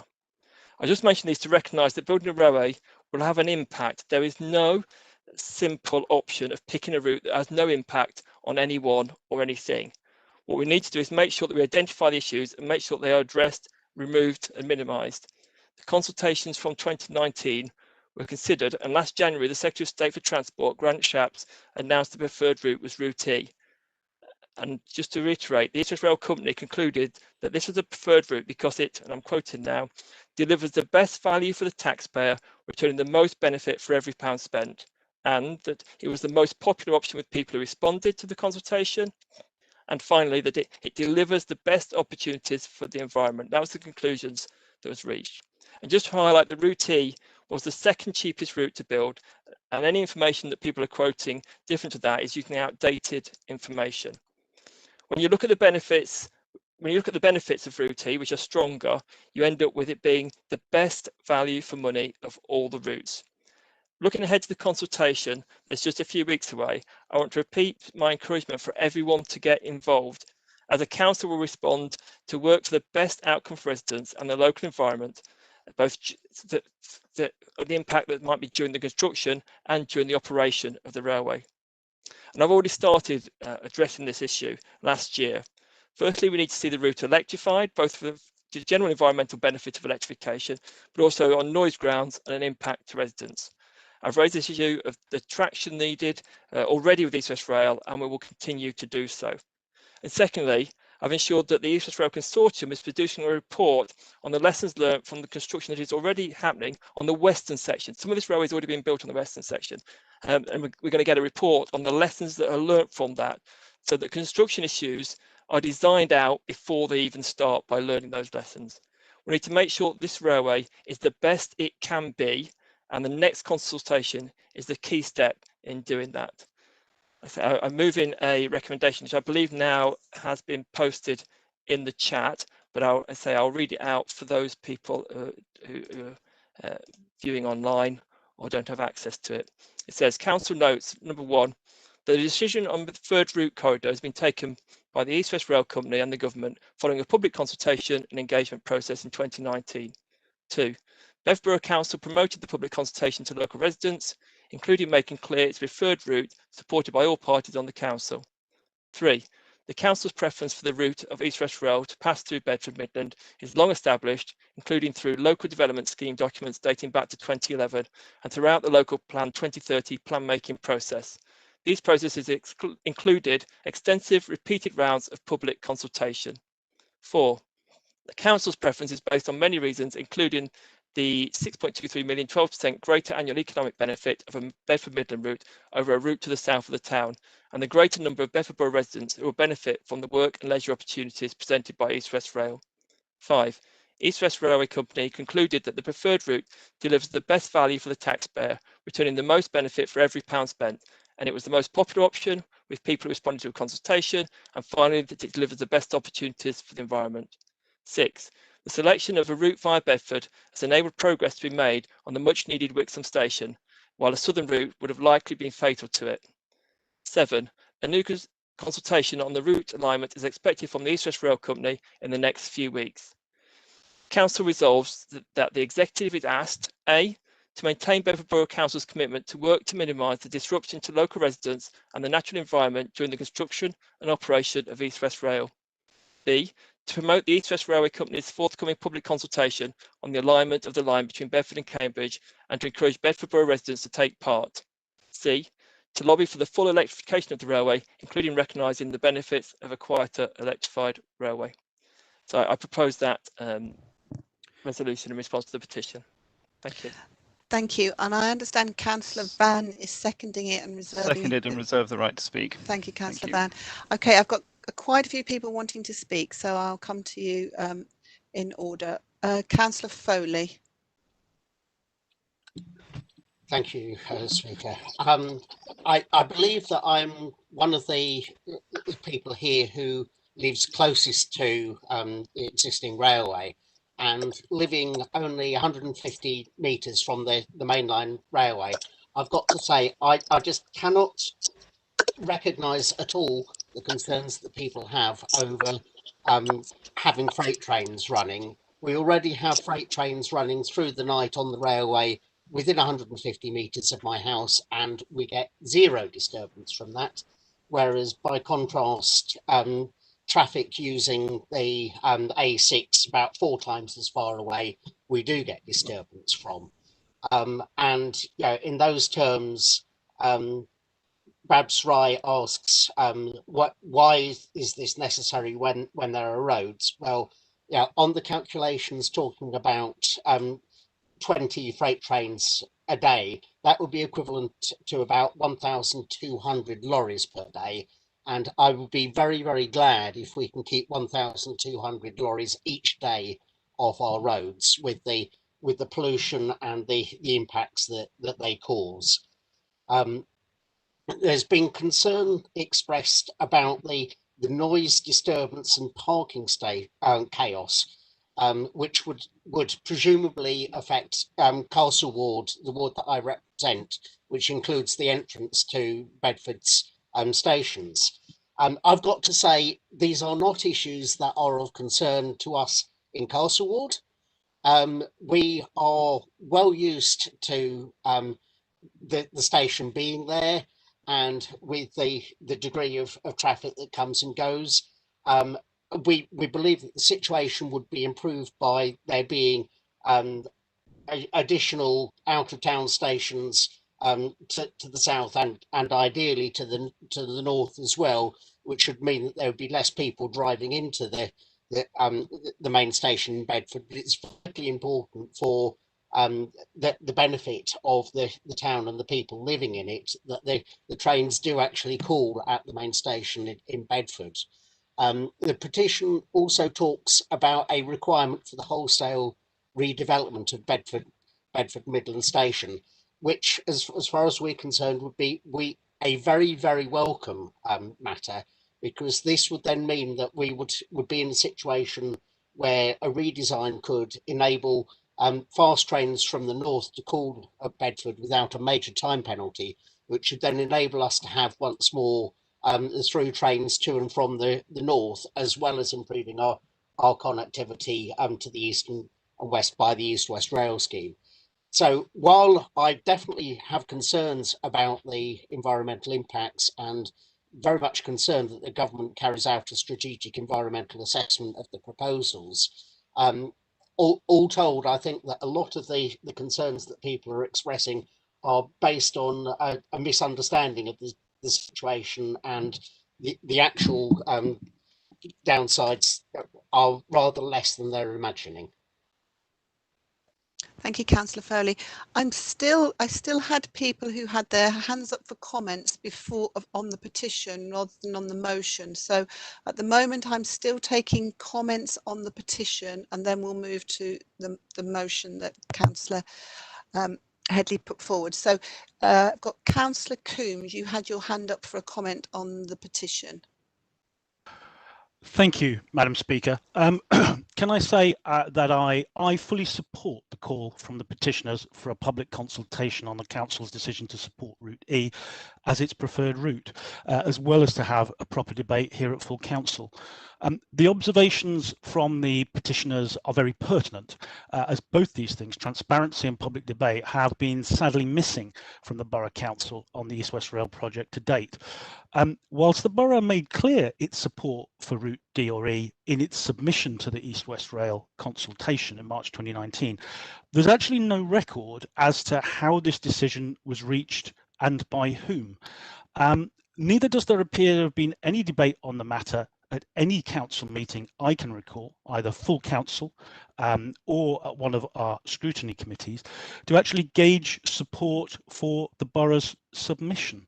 I don't necessarily want to speak on the amendment as well, but just to reflect the fact that in point 2, the Councillor Headley says that the preferred route was supported by all parties on the council.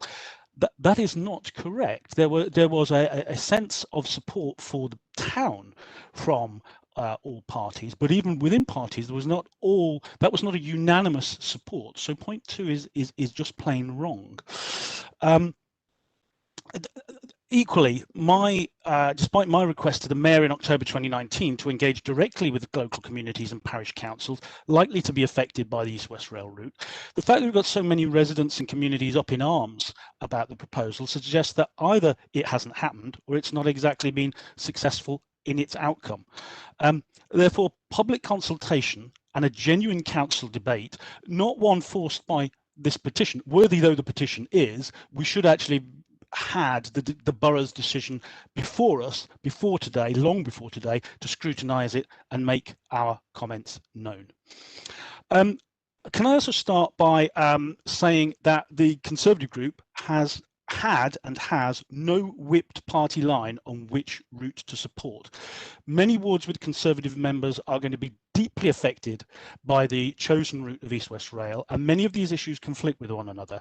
There are Conservative members who believe their wards, villages and communities will be demonstrably harmed if the chosen route E is allowed to rip through North Bedfordshire countryside, and I'm sure you will hear from some of them shortly. But equally, as the member for Wixham's, my own overriding priority is the successful delivery of Wixham Station.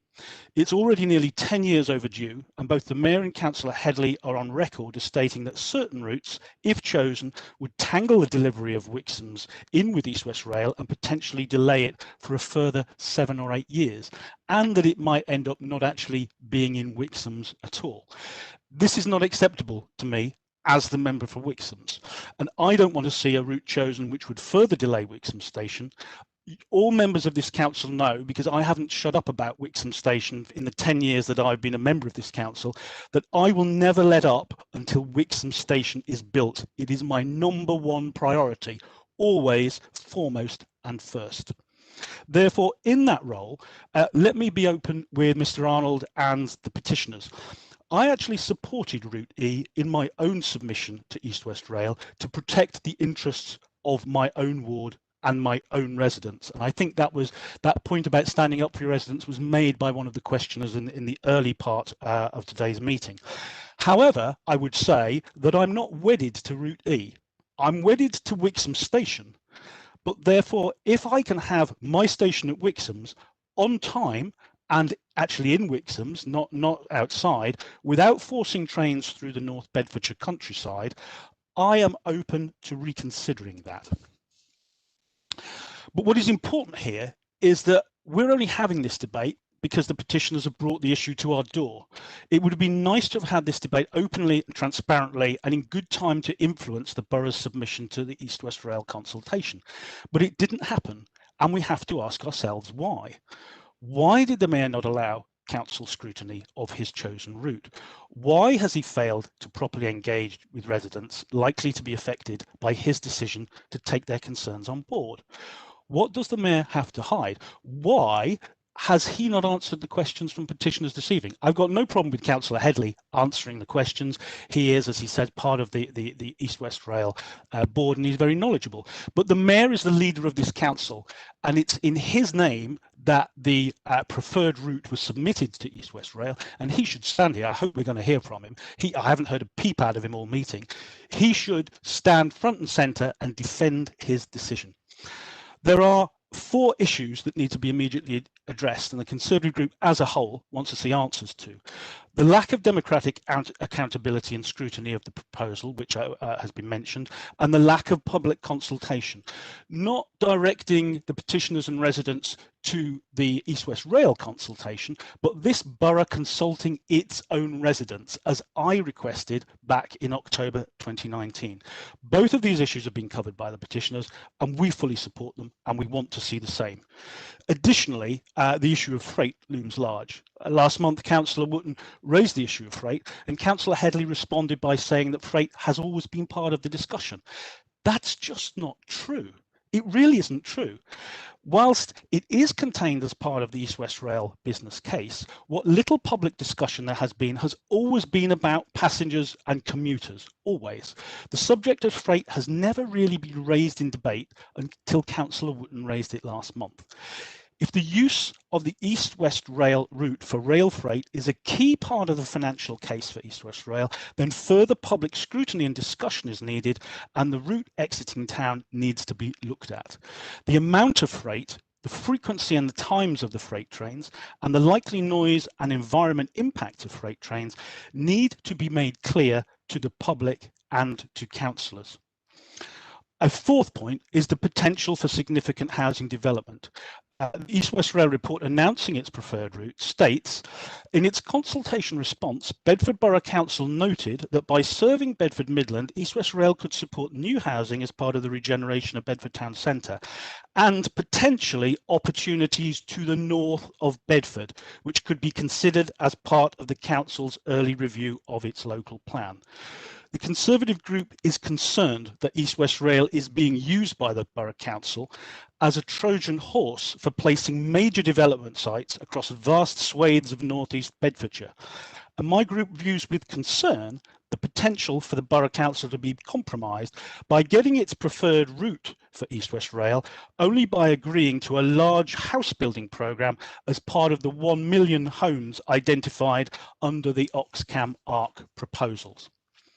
In conclusion, Madam Speaker, these 4 points, transparency, consultation, freight and housing development, need answering urgently by the Mayor. He cannot just try and push people towards answering the East West Rail consultation and then say it is a government decision. The Mayor is the leader of this council. He has submitted a preferred route to the East West Rail consultation. He needs to stand behind it and justify it. I've been open and transparent about my position and that of my Conservative colleagues. It's about time we had the same from the Mayor. Thank you, Madam Speaker. Thank you. I still got quite a lot of hands up. Can I ask if you want to speak to the motion rather than comments on the petition? If you could just take your hands down briefly. I won't forget you, but I'll come to you. But I'm just still at the moment. We haven't moved on yet from the comments on the petition. So, Councillor Foster, I see you, Councillor McMurdo. I'll come to you, Councillor Foster. Yes, thank you, Madam Speaker. I would like to support the petition. I'm angry that full council wasn't consulted on the Mayor's choice of Route E. I do take issue with Councillor Headley over his statement that these policies have always made it clear that the East West Rail is going to come into Bedford. The policies that he quoted are not clear on this. They aren't exactly detailed, and it's hard to tie us into having a northern route. So we were presented with Route E as a fait accompli. All we had as a group of Conservative councillors was a short meeting with Councillor Headley in our group room on the 9th of March 2019, and he told us that his group preferred the East West Rail route to come into town. There was no mention of Route E, and he also said that the choice of any station south of Bedford could disrupt Wixham Station. Bedford is the only major conurbation on the East West Rail route that intends to have a new East West Rail route going right through the centre of it. Oxford and Cambridge will have parkway stations outside the centre of each city. Milton Keynes will use Bletchley Station, and Aylesbury will have Aylesbury North Station. As East West Rail is intended to be a major freight route as well as a passenger route, it will eventually link up with the East Coast ports through Cambridge and Oxford to Swindon and beyond. To enable the movement of huge amounts of freight, one can see why all other towns and cities prefer a parkway station. Taking a second major freight line, such as East West Rail, and bear in mind there is already a major Midland mainline freight service operating mostly at night, through the centre of Bedford will increase air pollution, noise pollution, and cause serious vibration issues. East West Rail do recognise this in their report on the choice of Route E. It is not environmentally sustainable for a densely populated urban area. This has not been explained to the people of Bedford living alongside or near the route. This is in addition to the extra car traffic and associated congestion pollution that will result at Bedford Station simply so people can access East West Rail. The possibility of an East West Rail station north of Bedford linked to housing development would inevitably result in the permanent loss of and urbanisation of the North Bedfordshire countryside. It's my view that the Mayor's support for Route E, as Councillor Graham Coombs has indicated, suggests his determination to develop new towns in the north of Bedford, North Bedfordshire countryside, as part of the local plan review. Whatever the harmful impacts on the environment and quality of life of residents, and regardless of the strength of opposition that residents and parish councils may express in the forthcoming local plan consultation, in view of the strength of feeling shown this evening, I think it's incumbent on the Mayor to listen to local people and reconsider the position. I would just like to mention 2 paragraphs or 3 paragraphs from the Mayor's consultation response that was put in, which specifically mentioned the development of large towns north of Bedford. So it actually says at point 2.12 of the borough's consultation, the plan also considered the merits of 4 new settlement proposals at Colworth, Twinwood, Thurlow and Wye Boston.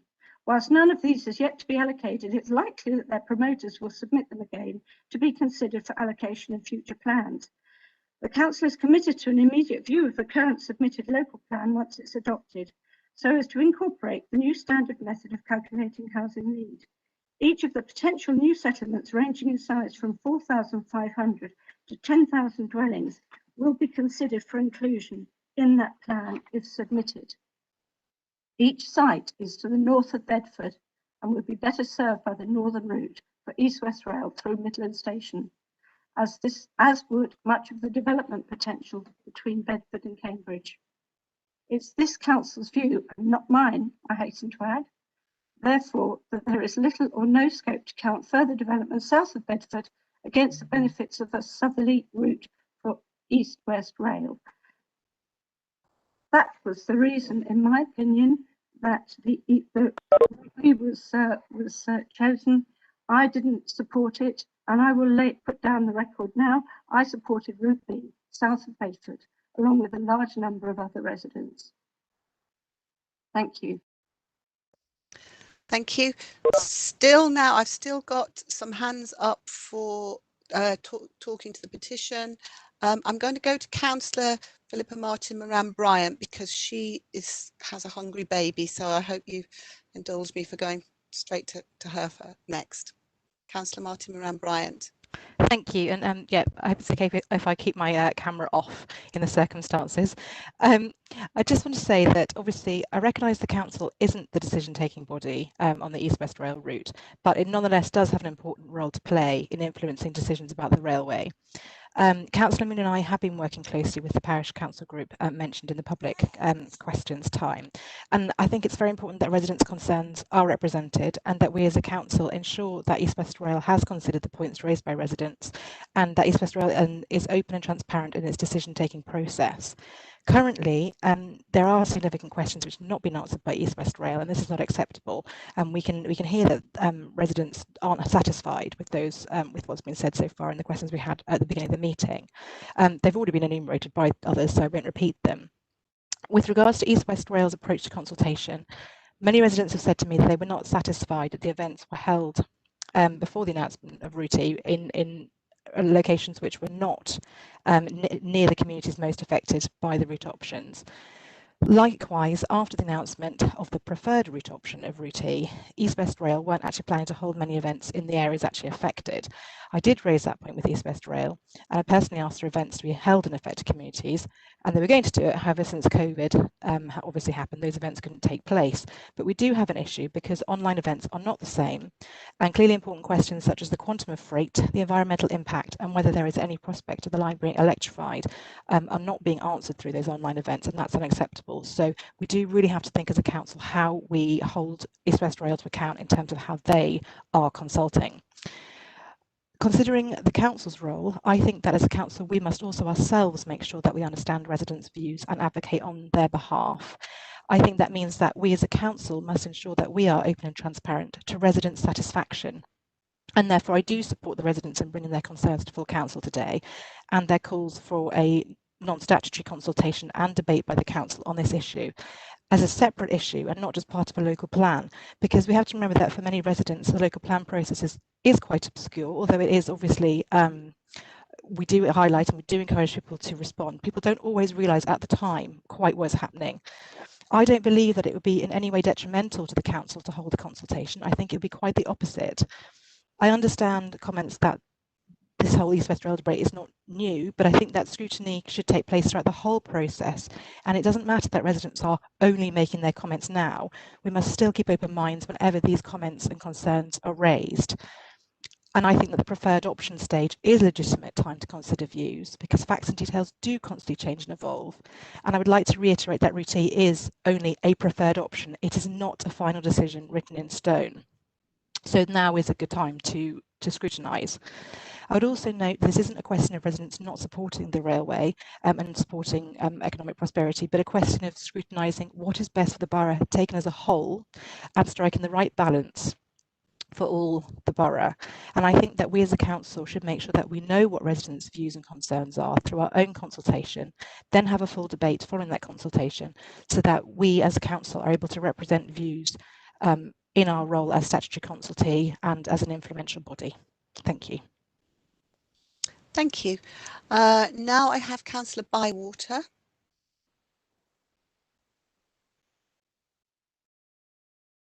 Thank you. I don't want to repeat what's already been said, but I would like to say as a town centre councillor that I do support an east-west rail link, and I think most people in this meeting do. Obviously, how we get there is important. I'd also like to say that I've always opposed strongly the Oxcam Expressway Road, and I think that would be genuinely environmentally devastating. I'd really like to hear more people talking about that.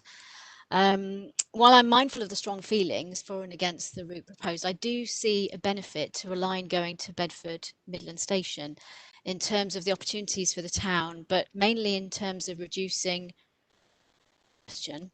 We need to get vehicles off roads, we need to get people onto trains, and we need to get freight onto rail as well. We need to get emissions down, and we also need to think about reducing the number of local road vehicle movements across the town compared with if you have a station outside the town. So a family, for example, going to Cambridge for the day, are they going to get 2 trains? No, they're going to drive to the station that's going to get them there directly. So we have to think about how people behave and how we can limit vehicle movements. Also, there's a much needed opportunity, as Councillor Foley has said, to improve Bedford Midland Station. Just to talk a little bit about the noise, people have expressed concern about people in the town centre with freight noise. In terms of train noise, including from freight, which already goes through there, has been said, as a town centre councillor with part of Castle Ward right next to the railway, we know our residents are used to the railway and rail movements day and night, and I've never been made aware of any negative effects at all. I've lived by railways, right next to railways, twice in my life. Many people live there for the convenience and they're regular users of the station, so you won't generally hear people complaining who live in the town centre next to the rail station.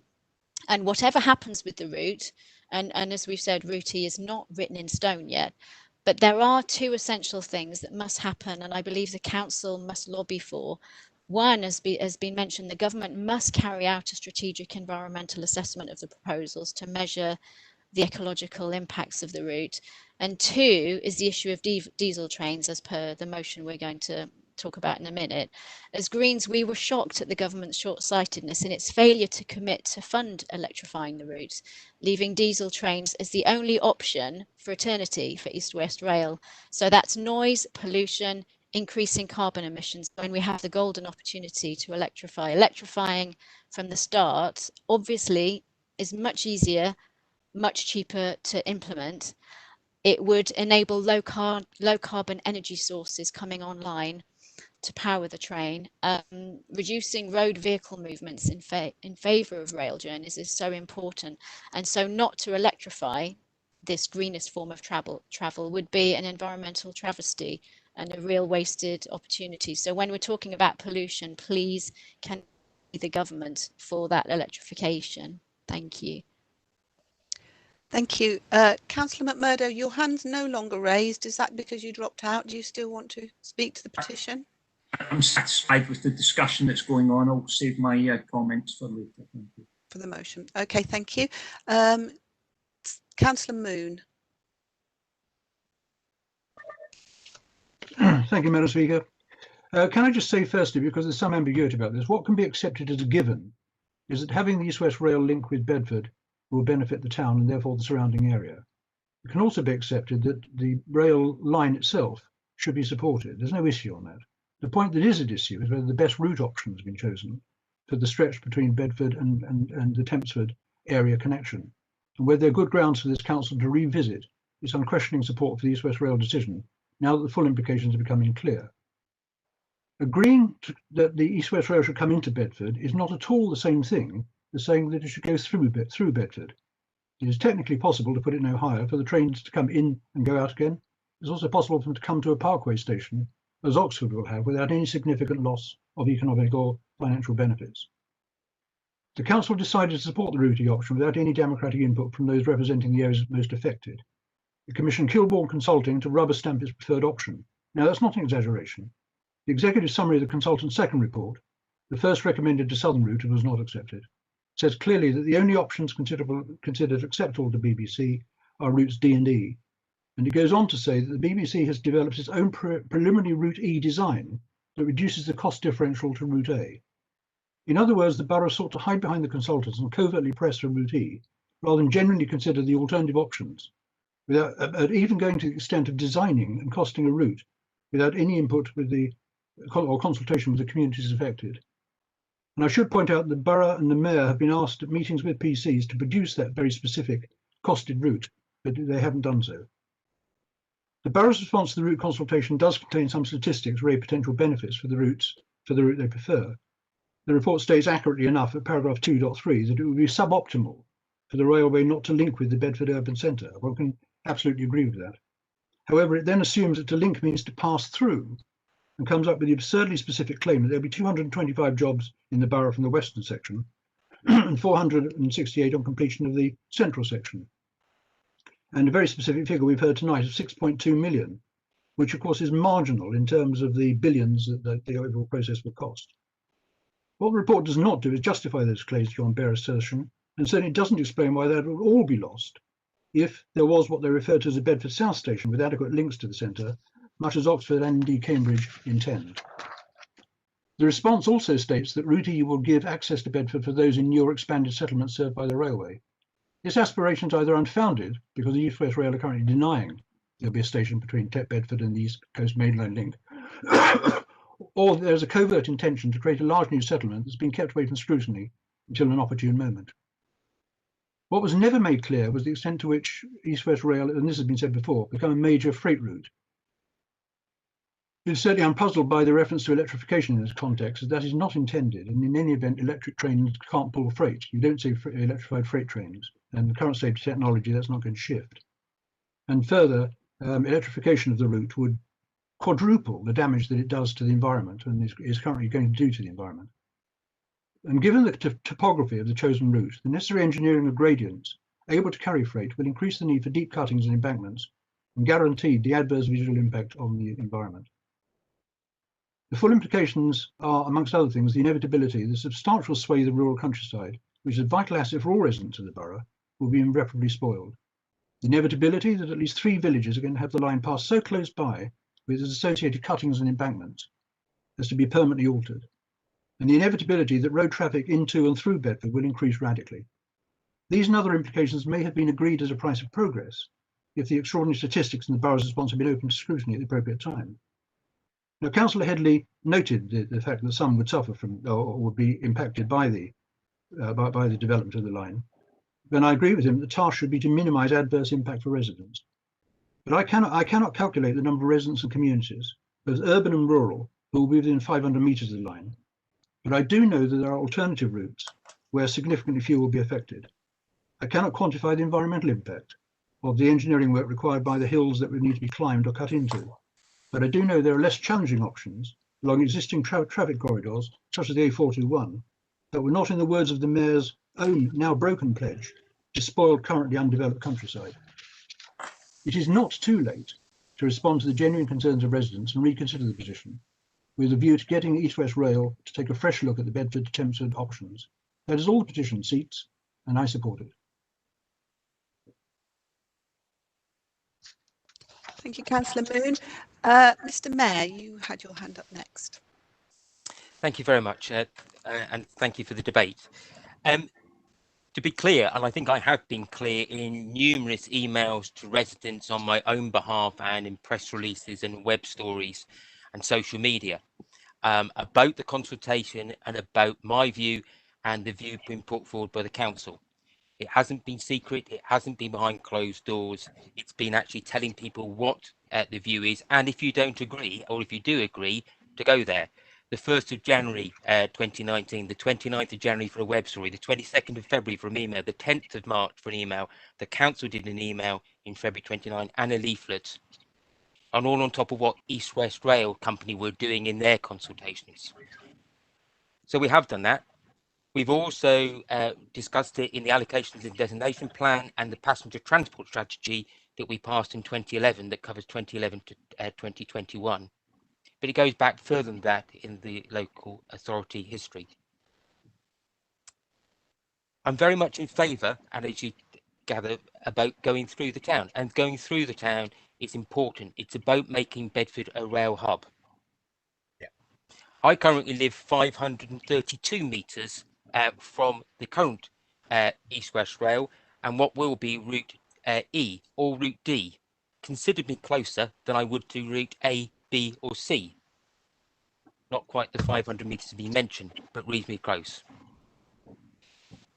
And I think that economic benefit that it brings and the support for almost 2,000 houses that are going to be built in Local Plan 2030 in the town centre to support residents there, to give them the opportunity to travel east, west, north or south on what effectively is 4 train operating companies, if we consider East Midlands Trains to have 2 different services, is a key thing to allowing that densification in the town centre and therefore reduce how much we build in the villages. It was quite rightly mentioned that the likely outcome that the people that put in developments for new towns will bring them back into Plan 2040. I know that there are discussions and they are bringing forward. You can see the local plan documentation. One has folded and not brought forward. It's bringing forward for employment sites, my understanding, but the other 3 are continuing, will push their case as they did before. We cannot stop that. It is not my secret plan. It is part of the local plan, which will go to consultation in July this year if everything happens according to plan. We have no option. We have to deliver that 1,305 houses a year the government has said in the standard methodology. So will there be a new settlement? That is for a different consultation. It is not in my plans. It is not in East West Rail's plans. What is need to look at is a new station or a station that is properly served on East West in the borough, south of St John's and west of St John's. And we need to make sure we get Wixham Station delivered, which is key to actually seeing that. Long over promised, and we need to make sure that happens. And the money will run out in 2024, so time is running out for that station.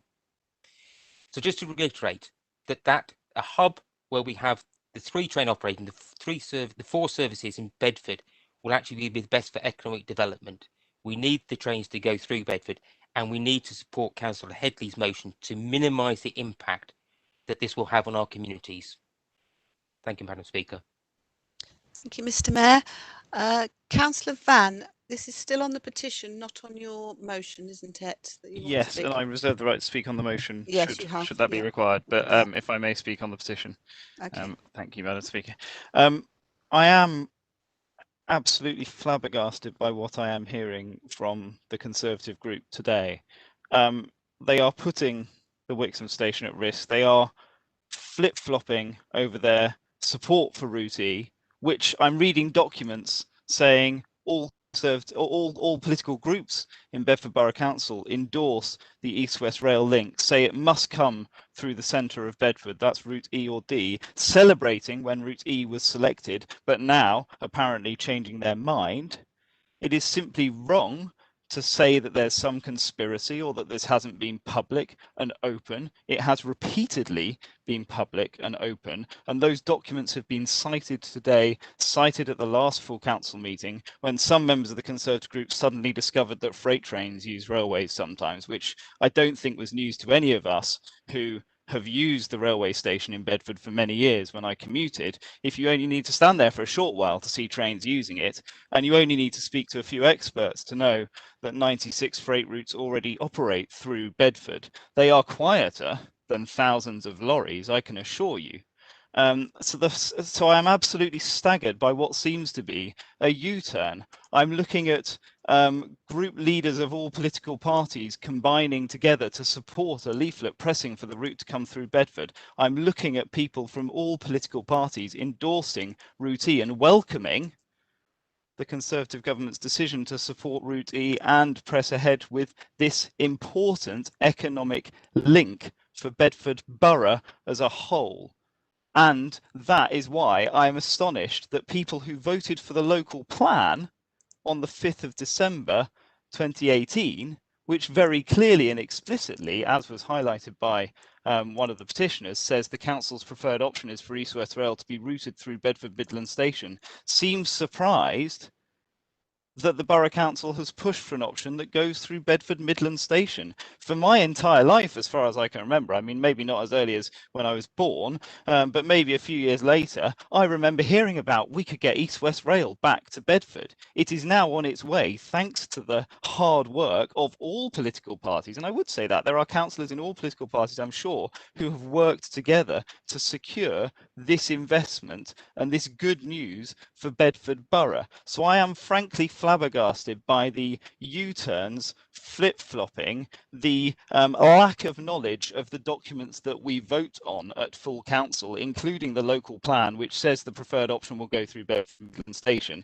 You know, that couldn't be clearer as to the council's favoured route. So to suddenly now realise that apparently freight trains use railway, that apparently we support as a local authority a route that goes through Bedford, that's routes D or E, and we've talked about the problems with routes D already. So route E is the option that has to be supported. I'm urging everybody who has the interests of Bedford Borough at heart to support Councillor Headley's motion. And I note as well, crucially as far as I'm concerned, that it continues to push for electrification.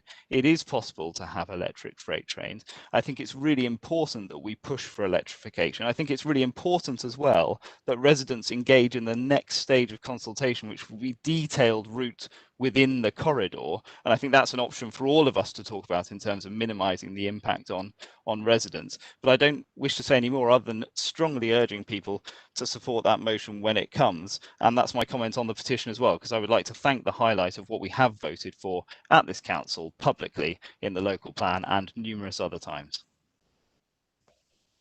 Thank you, Councillor Van. Mr. Mayor and Councillor Moon, you still have your hands up. Is that... Do you want them up still? I've got Councillor Foster as a new hand up, so I'll come to her. Yeah, you've taken yours down. Okay, Councillor Foster. I think that Councillor Van is completely incorrect. I thought people can only speak once on a motion, Madam Speaker. We're not actually on the motion yet, Councillor Van. No, I'm not on the motion. I'm on the petition, and I do object to Councillor Van's comments. There was no group position from the Conservative Party that supported Route E. You've heard what Councillor Coombs said tonight. We have a free vote. We're not whipped to support our leader as your party might perhaps be. We have a free vote. I've said what I voted for, and it was not Route E. So please don't try and say that we are backtracking, flip-flopping. We're not, okay?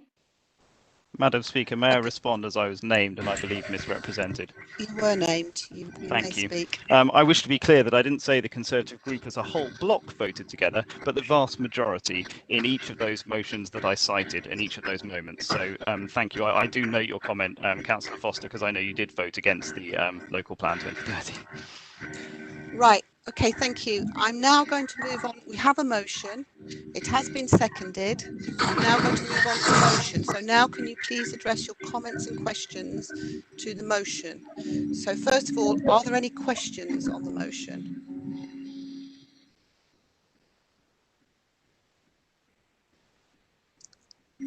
Can't see any. Oh, Councillor Hill. I've got a question. Madam Speaker, I've got a comment. It's difficult to hear you, Councillor Hill. I haven't got a question, Madam Speaker, I've got a comment. Okay, I'll come to you in a minute then. Councillor McMurdo and Councillor Gambold are waving at me. So, Councillor McMurdo, is yours a question? Yes. Should I go ahead? Yes, please go ahead, Councillor McMurdo. Question, please. A question, Councillor Headley.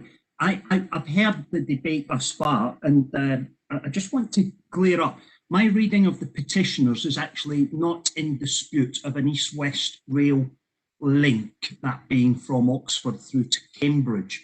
What their issue is around the choice that the Secretary of State, through his department, and the company that operates on behalf of the department, that being East West Rail, they've chosen Route E and set about to consult on the alignment of that within that corridor, which now swings, through a position on the E6 at Paula Radcliffe Way, and then up a hill, I acknowledge, and then out to the east. And therefore, the choices that we've had, and you've alluded to it, you know, to object through the process of the local plan, etc., we are just down to reinforcing, and I read it in your, I've had a short time to read your motion, but it's to mitigate the environmental impacts that might arise from the department's choice of Route E. And I might just caveat it, of course, I read a lot of stuff on social media, and Phil Bourne, an appointed consultant, to give a view. That was to enable us to evidence our position. Question, Councillor McMurdo, please. Well, I did ask a question, and there's a second question, just to talk about Phil Bourne. That was to support our evidence of that route in our submission as a statutory constantine. So two questions there. I hope you got them. Thank you. Yeah, firstly, yes, clearly, you know, the decision has been taken by the Secretary of State. The next decision is more on the details, and we need to make sure that we respond to those details, and we need to encourage residents to respond to those details. And that's the stage we're at. That's the reality. As much as if people might not like that reality, but that is the reality. That decision has been taken by the Secretary of State, and that's where we are in the process. I wouldn't be being honest with people if I said anything other than that. I'm not going to lie to people and try and say that's anything other than the case. The Secretary of State has taken that decision. That happened a year ago based on a consultation 2 years ago. We have to be realistic about what happens next, and that is the next consultation when we really need to make sure we're fully engaged again as a council and residents are engaged in that next stage of the consultation. In terms of our response to the first consultation, yes, we employed some specialist engineering expertise to demonstrate that the costs that the East West Rail Company thought it would cost to come through Bedford itself, and the cost of getting through Bedford Station were extreme, or on the high end. We were demonstrating that actually it's possible to get through Bedford Station, not at the cost that they were anticipating. And I think one of the other councillors mentioned, you know, what does that look like? Well, that response, which has been public on the East West Rail website, is our response. I mean, it's been there for over a year, and it even has some diagrams, some track diagrams, you know, just showing how we think there's an option of getting through Bedford Midland Station, not at the cost that East West Rail Company were claiming was the cost, and that's what those specialist consultants did for us. You know, it's expertise we clearly don't have in the council, so it's expertise we commissioned to do that bit of work for us. Thank you, Councillor Gamble. Question, please. Thank you, Madam Speaker. Just for the avoidance of doubt, could you or somebody repeat the motion that we're contemplating voting on? Because it's been a long time since it was mentioned. I think it's quite long, Councillor Gamble. Can you just not go back through your chat and it's there? Just scroll back and you'll find it, I think. I'm indebted, Madam Speaker. I shall do as you suggest. Thank you.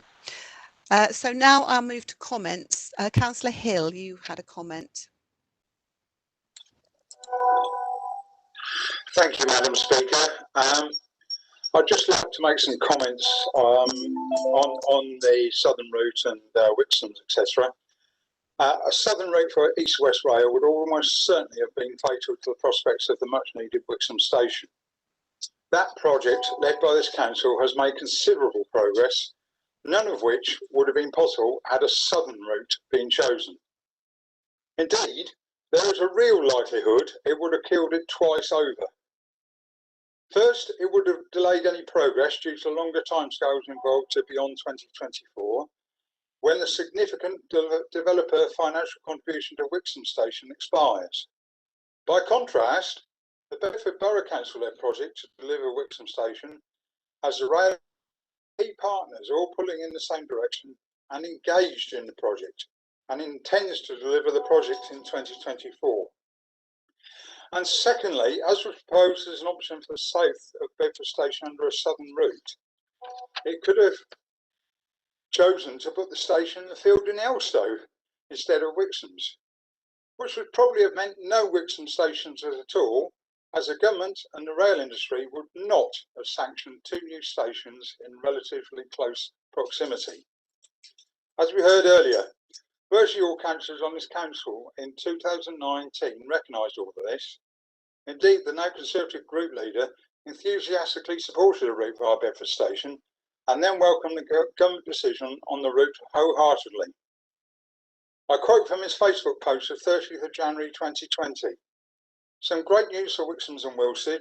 Earlier today, I attended a presentation at Borough Hall by East West Rail after it was announced by the Secretary of State for Transport that Route E had been chosen as the preferred option for the East West line to travel through Bedford.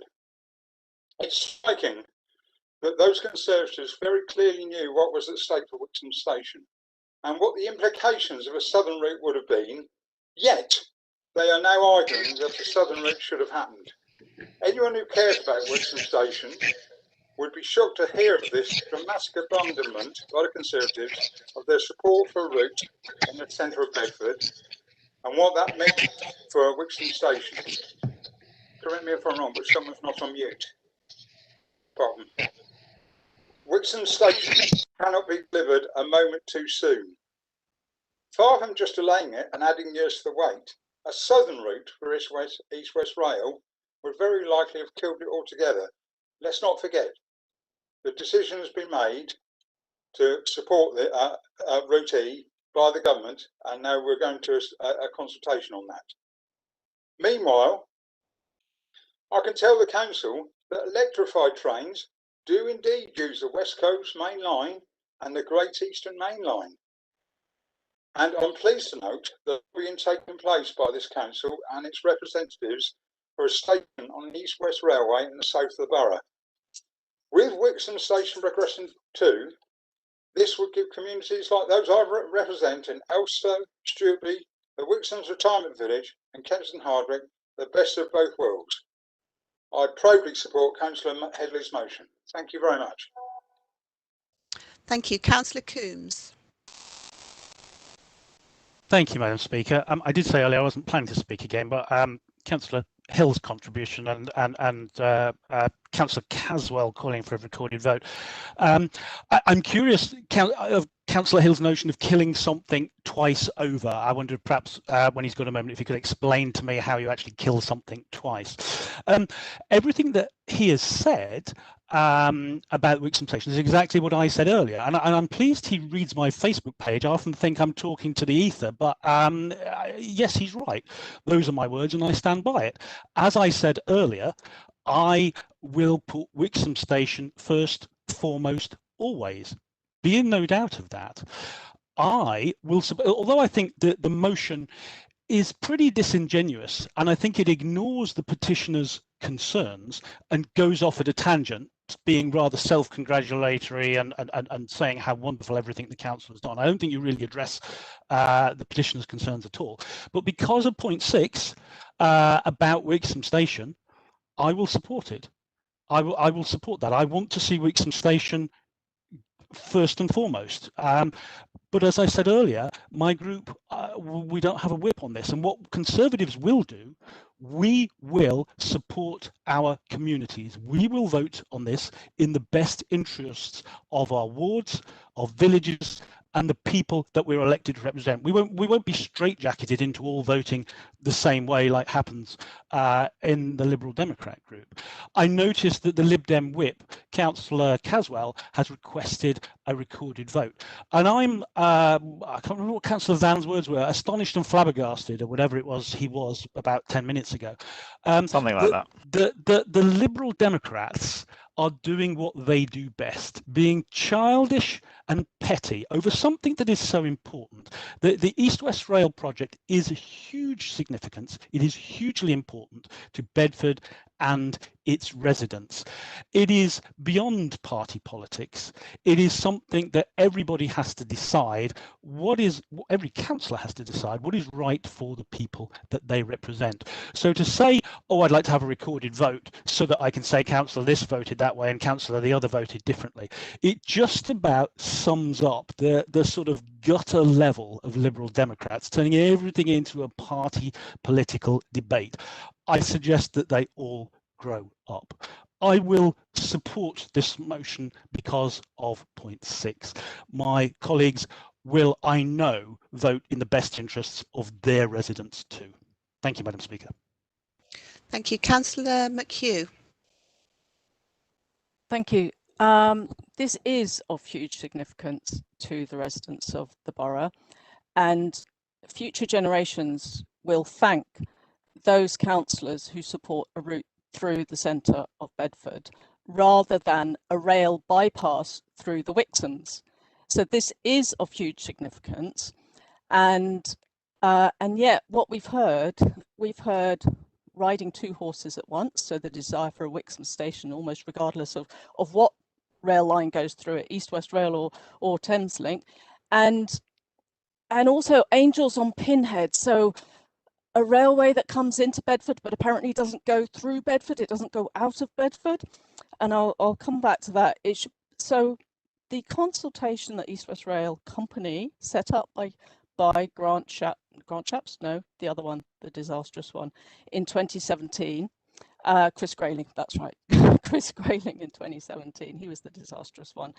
The consultation, when we talk about southern and northern routes, there were 3 southern routes, and that is not going along what you're calling the old Varsity line. They were clearly south of Bedford. They were rail bypasses for Bedford.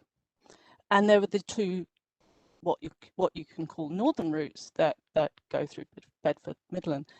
I'd like to remind the Great Barford councillors that, who in fact have been quite balanced tonight, that the southern route, they don't like the northern route. Would you like a southern route, which will also affect parts of your ward? Would you then turn around and be saying, no, not this route, we want a route going somewhere else? You know, the options are running out. In the days when I was a younger councillor, I always hated it when other councillors referred back to the olden days. However, I'm now going to do the same, because in the mid-90s, when I was younger, there were debates about East West Rail coming into Bedford, and there were thorough discussions about it. And the use of the line by freight was absolutely mentioned. That was always clear. And the idea was also mentioned that you could go into St John's, that the train would stop at St John's, you would shuttle into the Midland station, shuttle out again, and carry on. And that was just a disaster, because it adds to the time, which nobody wants, especially people running a railway, and it again ends up with Bedford being bypassed. It means that instead of stopping frequently at Bedford, that most trains would go past, because they don't want to be shuttling into and out of the Midland station. It is just, I think the officer at the time would call it a pig in a poke, which is what it absolutely was. So just to return to, you know, I welcome this motion, and we ought to be big enough to think of those future generations. Are people going to look at a Bedford station in the future a bit the way that they look at Audley End Station and say, what on earth were they thinking about? Where was the self-interest that ended up with a station in the middle of a field? You know, we need to be big enough to say the prosperity, the future prosperity of Bedford, it lies with Bedford being connected by transport that can be electrified at some time. Sustainable transport, get people off the roads, get freight off the roads. And that's why this is important. I welcome this motion, and I would urge everyone to do the same. Thank you. Councillor Rigby.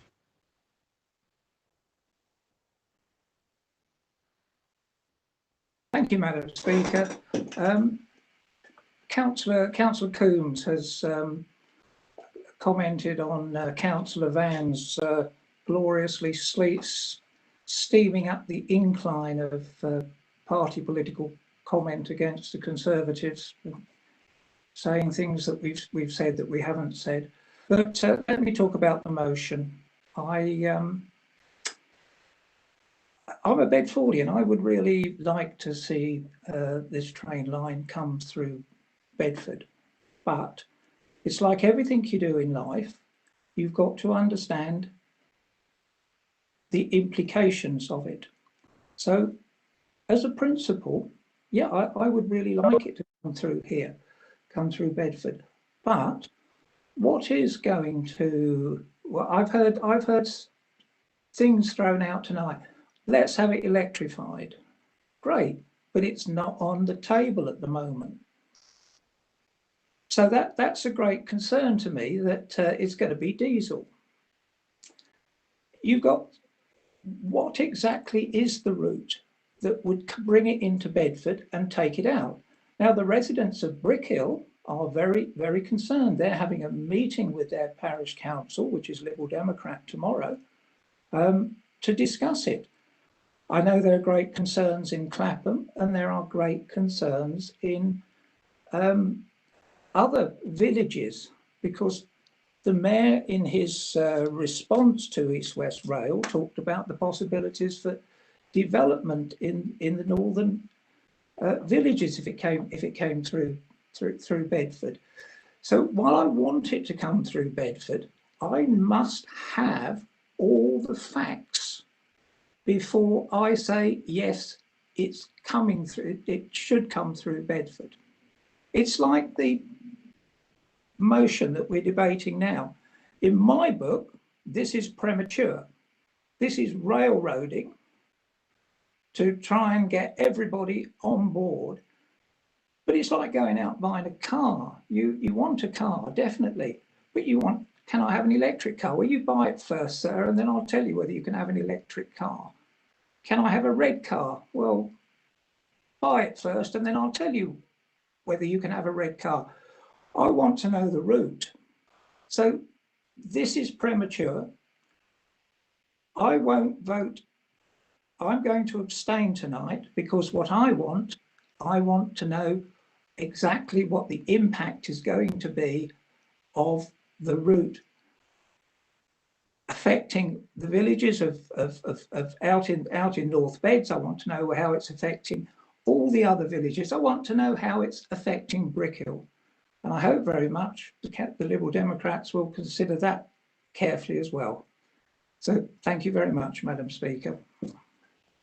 Thank you. I have Councillor Caswell who wanted to respond to Councillor Coombs.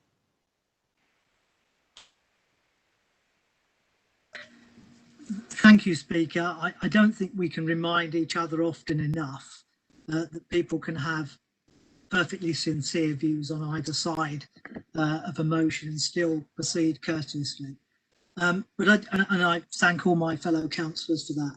Can I just say, though, to Councillor Coombs, I've supported the principle of a railway through Bedford and East West Rail longer than I've been a councillor and longer than I've been a Liberal Democrat. And, you know, perhaps I should take lessons from him on the gutter and being childish, because of the way he speaks to his fellow councillors often exemplifies both of those things. But what I won't be told off for is requesting a constitutional, democratic, open and transparent recorded vote, which is the democratic right of the group I proudly belong to. Thank you. Thank you. So we have a motion and it is seconded. We've had a call for a recorded vote. First of all, I'm going to ask Councillor Headley if he'd like to sum up on the motion.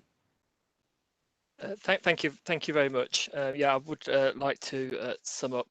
First of all, I would like to thank Councillor Foley for some insightful comments that he made earlier, particularly as somebody living near existing railway, and particularly around the impact of roads being greater than the railway. And I think that's important for people to hear. I think just commenting on a lot of the other speakers who've spoken in this debate, I think residents would be end up being very, very grateful that the Conservatives aren't running this council on one of the biggest government investments in the borough. They can't agree whether they support it or not. Even as a decision made by their own government's minister, they are disagreeing whether, you know, did that minister make a mistake? Did that minister make a premature decision, as somebody says? Does he know what he's doing? It seems to be the implication from Conservative councillors here that they're criticising the decision of the minister from their own government. I'm afraid the one councillor showed total ignorance of these matters. Something that, you know, saying that there isn't electric freight. I mean, that's just so you know, so little about the subject that he's supposing to talk on. There's been electric freight since the 1960s, probably before that, certainly before I was born. You know, electric freight isn't something that's coming in the future. It's something that's been around for a very, very long time.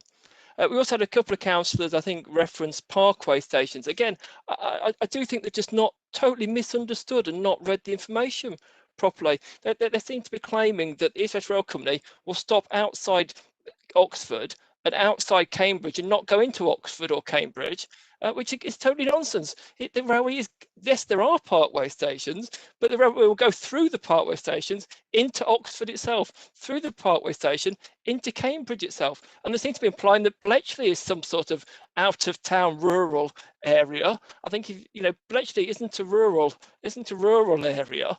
You know, actually what Oxford and Cambridge have got with these out of town stations is exactly what we want to see. We want to see a station in the town, serving the town, and a station to the south, in our case, to serve the communities to the south of Bedford. And that's exactly what we're asking for.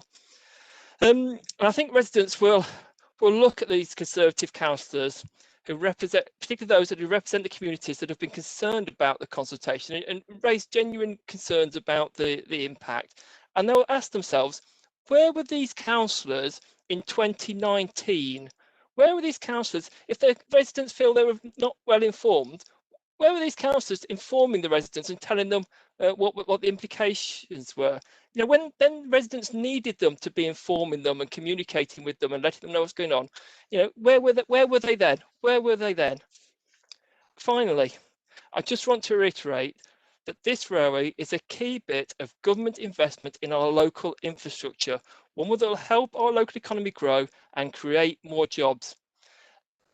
And I reiterate the point that Councillor McHugh made. Future generations would look back in dismay if after 25 years of working to get this railway, over 25 years of working to get this railway, we end up with a railway that bypassed Bedford itself. And the benefits we would have had ended up going to other towns along the route. But it is important to say, you know, we need to do what we can to make sure that this is the best railway it can be, with the least impact on people and the natural environment. And that is what we're committing to do, and that is what this motion is doing. Please support the motion. Thank you. So can I have a show of hands of people who would like a recorded vote, please? I need 7 councillors to do that. We've got 7 there. I can't see 7. Madam Speaker, yes. Yeah, I think we've got 7. Would you agree, Chief Executive?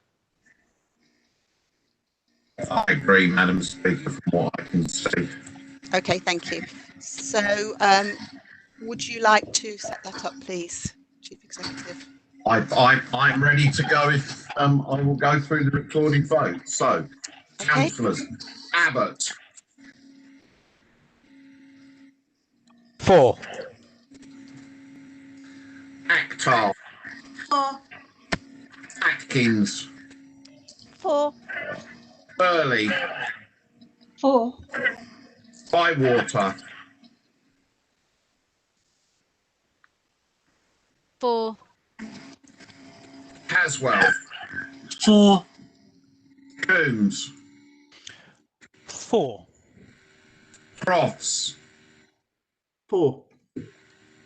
Foley. 4. Foster. I'm going to vote against because I am absolutely disgusted. The last time I asked for a recorded vote, it was refused. But when a Lib Dem asks I for am taking Councillor Foster. I am not having a debate. I am going to carry on with the vote. Please, Councillor Gallagher. For. Gambold.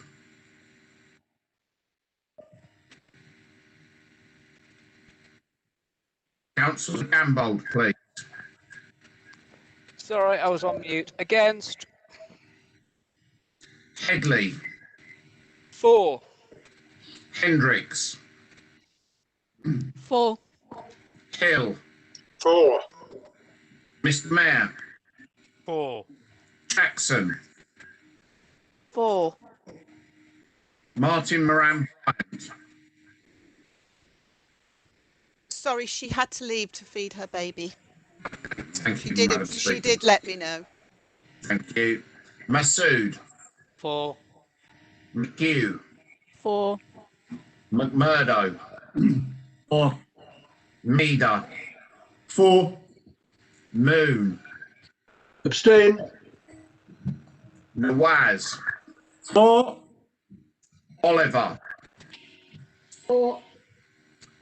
Ryder. For. Rigby. Abstain.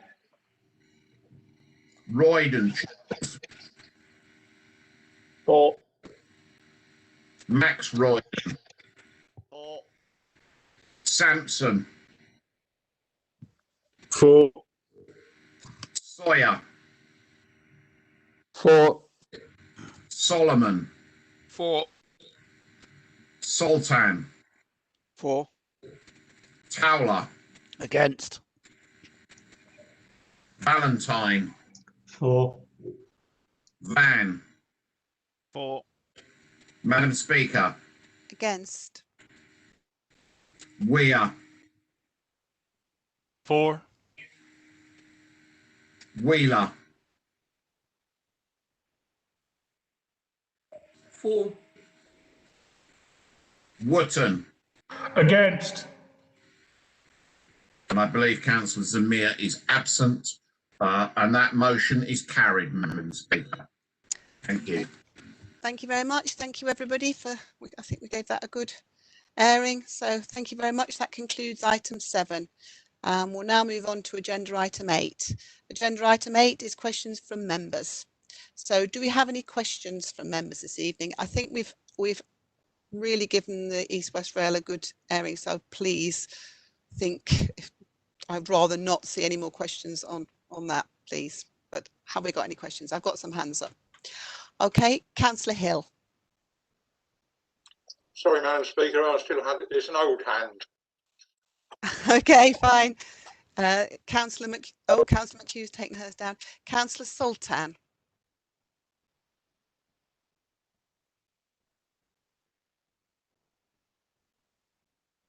You're on mute, Councillor Sultan. Apologies. Thank you, Madam Speaker.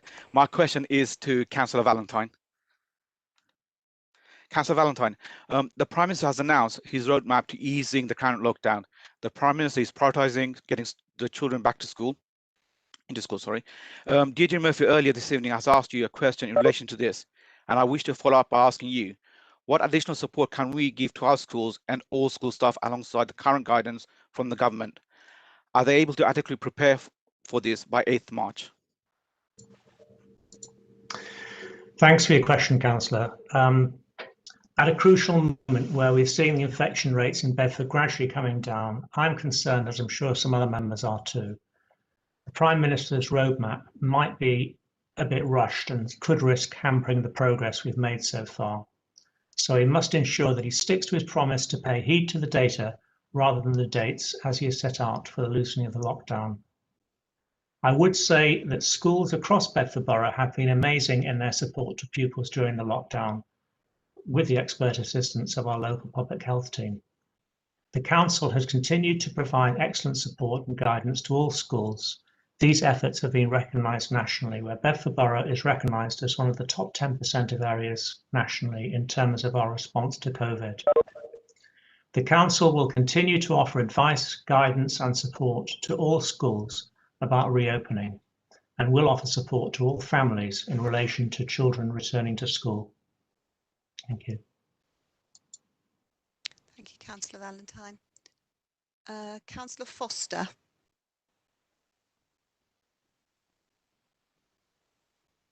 Yes, I've got a question for the Mayor, please.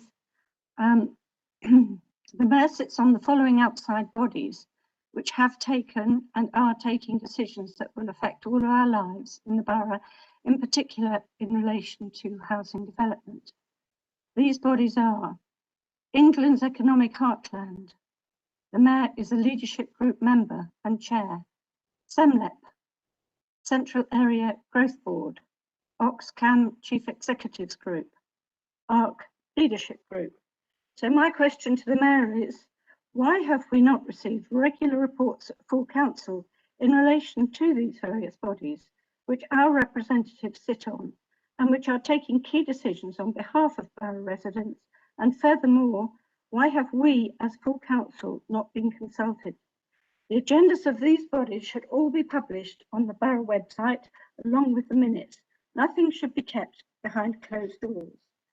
Whilst the Mayor might not be obliged to update full council, in the interests of openness and democracy, I feel that he should be morally obliged to do so. Thank you very much, Councillor Foster. I don't sit on the Oxcam Chief Executive Group, so I think that will be our Chief Executive, but I do sit in the other groups. So on England's Economic Heartland, I chair the Strategic Transport Forum. I was requested to do so by colleagues. All of these are appointed. All the minutes and the paperwork is available on their websites. I agree with you, we should have links on our website, and I will ensure that happens so that people can actually get them. It is important that people see that. They are lobbying groups.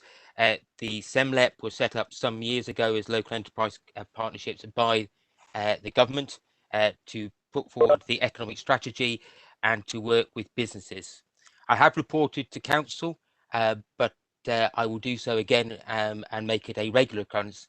But one of the things that the Overview Scrutiny can do, and I would suggest, but I have tried to refrain from suggesting, they may wish to ask either myself or officers of those groups to come and actually be scrutinised.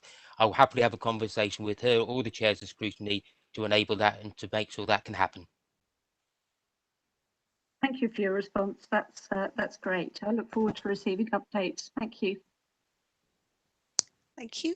Do we have any other questions? Can't see any hands on the screen. Anybody waving at me? No. Okay, thank you very much. Thank you for that.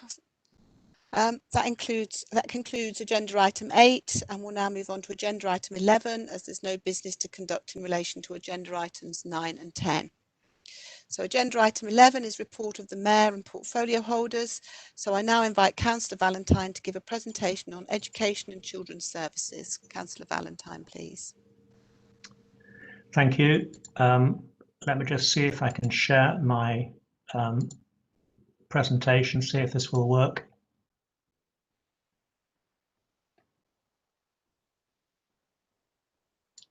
Trying again. Okay. And if I can just go into slideshow and then from the beginning. So don't be worried, folks. This won't be too long. This is more like a snapshot of where we are in education and children's services. So it's going to be quite a quick presentation, but I think, and I'm sorry it's so late in the evening, but I think children's services and education, while obviously they're very important at the moment, so it is important that we briefly run through this topic. And thanks for the opportunity for me to do this tonight. So just to run through things quickly. So children, young people, and families at the heart of everything that we do. So looking at the outcomes framework, the key issues: live life and be safe, fulfill potential, develop resilience, and enjoy health and well-being. So some of our priorities: listen to and hear the voice of the child, excellence in QA, an effective outcomes framework, early help and targeted support for our most vulnerable, focused practice with high support and high challenge, better use of IT to improve casework recording, delivering SEND improvements, and recruiting and retaining an excellent workforce. So some of these things are working. These are some of the things which are working well. We've got additional capacity in the workforce, which we secured with council support. A lot of creative work is going on to develop practice, which is it's evolving the whole time. We've maintained a strong performance throughout. Partnership relationships have been strengthened. And throughout the difficult period of COVID, we've continued with business as usual. So the work of Children's Services has carried on throughout. I could give a lot of statistics, but I won't. I'll just give a couple of stats. So this is one which has improved single assessments completed within timescale, and you'll see a gradual improvement over the years, and I think that's very impressive. And another stat I will put in front of you is the relationship of agency and permanent frontline social workers, and you'll see that the proportion of permanent social workers is going up the whole time. And as I'm sure everybody realizes, it's better for children and families to have permanence of the workforce and to keep agency workers at a minimal or fairly low level. So Voice of the Child, I'm sure, I know you, Madam Speaker, and others in the council are aware of our fantastic engagement team and some of the excellent work that they're doing.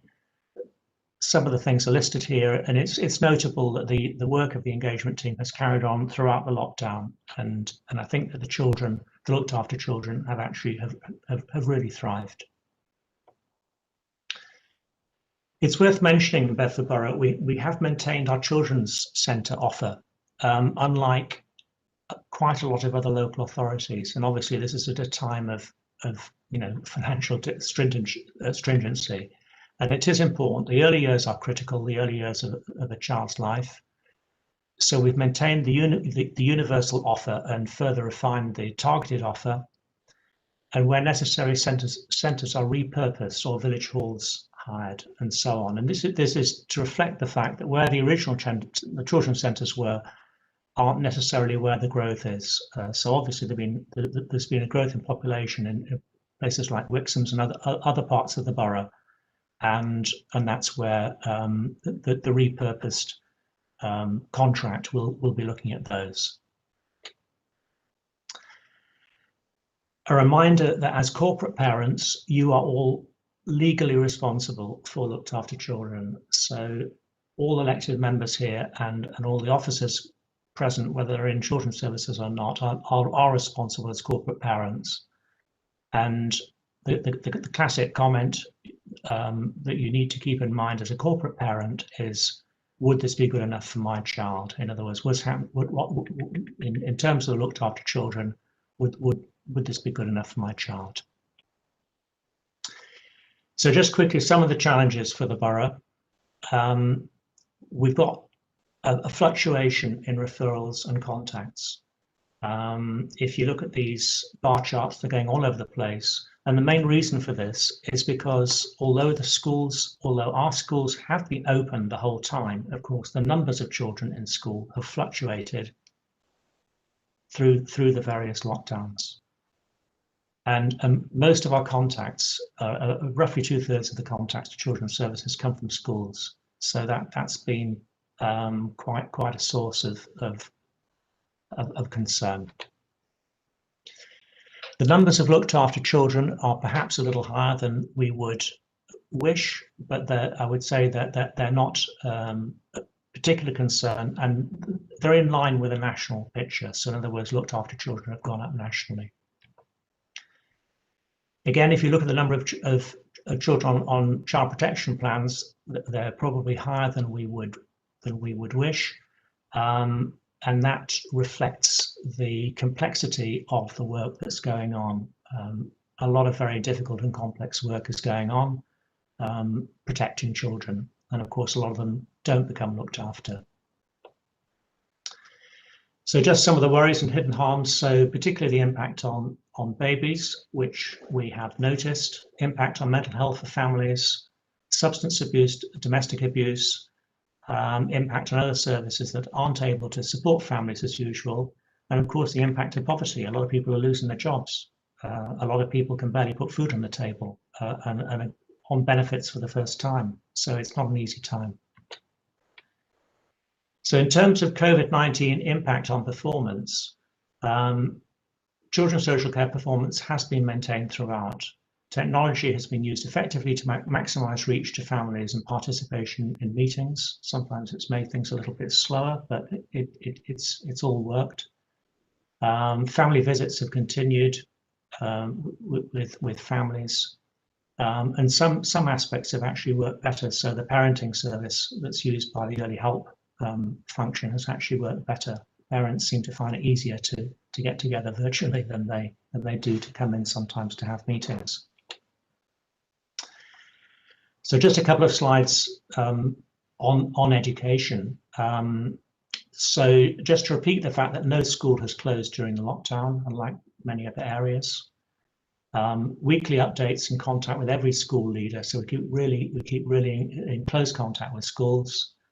The head teacher reference group meets weekly, and increased communication support is focused on specific advice and guidance for SEND, looked after children, vulnerable children, and early years. Our attendance has been consistently above the regional and the national average. If you look at the graph, you look at the blue line. So in fact, our response to COVID has been rated, as I mentioned in the question, in the answer to Councillor Sultan, it's been rated among the top 10% of local authorities by the DfE. SEND is another area which is where we are strong. We had a good revisit in February 2020, and we came out of what's called the written statement of action, which was good and is unusual nationally and in our region. The local offer website, some of you have seen, it's absolutely fantastic, really professional, and a wonderful source for the SEND community. And the basic work has continued to take place effectively. So, for example, EHCPs are still being completed within the right timescales. Some of the work in the SEND area has been so professional that some officers were recently asked to deliver training to DfE staff about our implementation of SEND reforms. So we actually trained the DfE in order to train other authorities. Getting children back to school, we had a couple of questions about this, getting them back to school safely. So some children have actually benefited from being at home during the lockdown. You might know one or two yourself, and it's worth mentioning actually some of our looked after children have done well by being at home because they've been able to spend more time bonding with their carers. That's been good. But I think it's equally the case that for many children, it's been really difficult and stressful this period. I think for many children, they've been bored and lonely at the very least, and some of them have found it really tricky. And I think some of you who I'm talking to as parents and grandparents might have had difficulties. I'm sure that you will know children in your wards who might have had problems. So it's just a reminder that the full range of CAMHS assistance is available and has been available throughout. The Educational Psychology Unit is fully operational. Online services such as Kooth are open. If you look at the performance of remote learning in the schools, it's so much better than it was. They've all been learning really well how to do this sort of stuff. But nevertheless, it's best for children to be back at school. Most children want to be back at school and teachers want them back. So just a few next steps. Exploitation and safeguarding in non-familial settings, which is a slightly jargonish way of saying in particular, we need to continue to tackle the gang culture, which I know in some of your wards is present and is a danger to children, young children. We need to continue to influence young people's influence over policy and direction. Increasing employment options for care leavers and young people with SEND. And this is at a very challenging time because obviously youth unemployment is getting worse anyway for everybody. Continue to support all schools to fully open for all pupils to successfully return. Tackling the attainment gap, and this will almost certainly be made more challenging by COVID. I think it's almost certainly that COVID has made the attainment gap worse, sad though that is. We need to continue the improvements in education outcomes for all children, and there have been improvements in Bedford Borough, quite considerable improvements. And all this takes place against a background of financial pressures across the council. We have to recognise those. So I'd just like to finish by just with a word of thanks. Actually, I would like to thank the core team, in particular Martin Perbrick, who's the Director of Children's Services, Harmash Bogal, the Chief Officer for Children's Services, Ben Pearson, the Chief Officer for Education, Wendy Townsend, who's the Manager for Early Help and Intervention, and everybody in Children's Services for continuing to work incredibly hard under very difficult conditions, delivering services to children, young people and families. So that's it, Madam Speaker. Thank you. Thank you very much, Councillor Valentine. Is somebody moving the presentation be received, please? Happy to move the presentation be received or second it. Thank you, Mr. Mayor. Do we have a seconder? Second. Thank you, Councillor Weir. Are there any questions? I can't see my screen, so you'll have to put your hand up in the thing if you want to do that. No, can't see anybody. Any comments? Madam Speaker. Yeah, who's that? Sorry, I can't see. Councillor Nawaz. Okay, Councillor Nawaz, yeah, you'd like to make a comment? Yeah, I'd like to make a comment that thank you very much, Councillor James. You've done an excellent presentation. And I think it's been a long time since we had updates, so it's really excellent. And thanks to the officers who are working very hard, especially in these very strange times. So it's a very difficult time to work so much to look after children.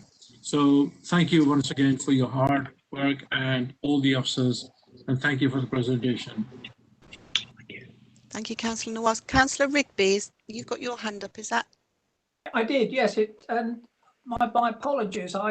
The presentation was still up, and I'm not sort of greatly understanding of all the controls of this way of living, working. But I've got a question. So I wonder if Councillor Valentine would just indulge me. It's a very simple one, but I do share his thanks to everybody in Children's Services, directors on down, and there's a great deal of good in the report that he's presented. But it was looked after children, because we get the statistics every week, and I noted sort of back in May there was 230 children looked after. But by December, it had gone up to 273. So that's over 20% extra. Tis coming down a little bit in January. But you said you weren't particularly concerned, I think that was your words. But can you just explain why, with a 20% increase, you're not particularly concerned? It's not a political point or that. It's just to try and understand, because it feels a little worrying to me. Okay, well, thanks very much for the question. I mean, to put it into context, children are only taken into care as a last resort. So what social workers try to do is always to keep families together. So they only start the so-called Section 47 investigations when a child is clearly in danger of harm. And when those investigations are complete, then sometimes they decide to apply to the family courts to have children looked after. So it is something as possible. At the time that the looked after children went up, there were some very large sibling groups. So there were some groups of 5 and 4 and so on. So that explains it. Another thing that perhaps I should have said during the presentation was that the numbers are a little bit sticky. And the reason for that is because of COVID, the court process has not worked as quickly as it should have done in some, or as it would normally do. So normally you have a certain number of children who go into care every month and a certain number of children who come out of care. But it hasn't always been possible to release those numbers of children from care because of the operation of the court service. But you know, the courts are continuing to operate, and as you rightly say, the numbers are coming down a bit. But numbers of looked after children have gone up nationally, and I think it's an almost inevitable consequence of the dire situation that we find ourselves in with a pandemic and hugely increased poverty, which causes difficulties for families. Thank you very much. Are there any other questions? Thank you. I can't see any hands raised on the list. So Councillor Valentine, would you like to sum up, please? No, thank you, Madam Speaker. I've said my piece. Thank you very much. So the motion is before Council, and as this presentation is for information only, I'll assume that we're all in favour unless you indicate otherwise, either by raising your hand or stating your name. No, so the motion is carried. Thank you, Councillor Valentine. Thank you. So that concludes agenda item 11, and now we move on to agenda item 12. Agenda item 12 is report of the Executive. I'll now ask the Mayor to present the Executive's report on the consultation strategy 2021 to 2025, starting on page 12, brackets 1 of the agenda. Mr. Mayor, please. Thank you very much, Speaker. Well, this report is updated from previous consultation strategies to take account of the increasing use of various digital means of engaging with stakeholders. The strategy includes not only why we consult, but what we consult on, who do we consult, how do we consult, the timing of consultations, and making sure we get the message out to people that the consultation is taking place. I'm happy to answer questions, but move the strategy be adopted. Thank you. Is the motion seconded? Seconded, Speaker. Thank you. Who was that? Can you say your name? Charles Royden. Thank you, Councillor Royden, Charles Royden.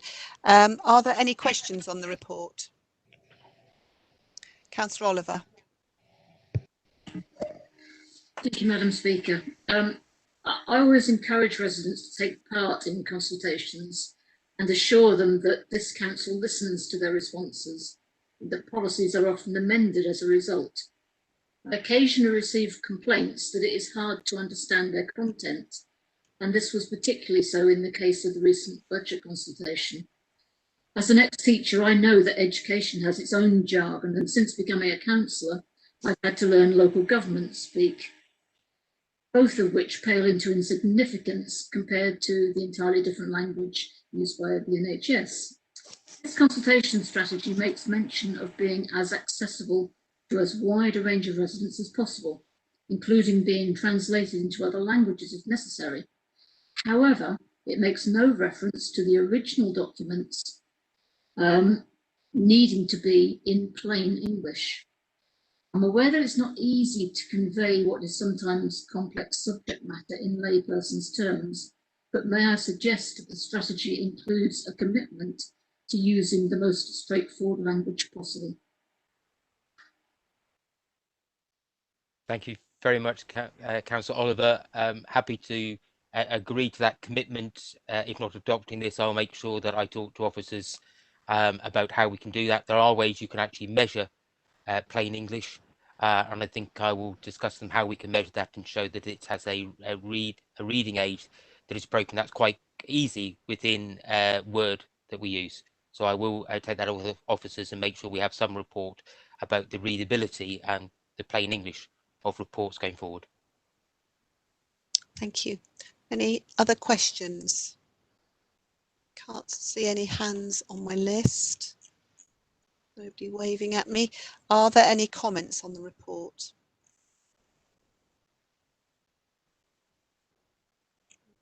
Again, no hands. Let's go to the bottom. No waving. No. Okay.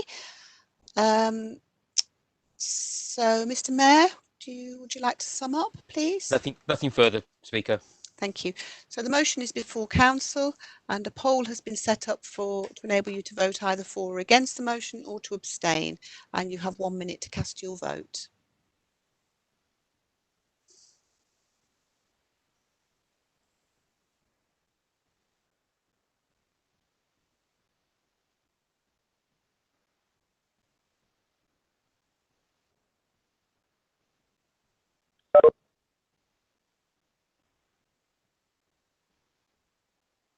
Do we have a result? Yes, Madam Speaker, we have 35 votes for and none against. Thank you very much. So the motion is carried. That concludes agenda item 12, and we'll now move on to agenda item 16, as there's no business in relation to items 13, 14 or 15.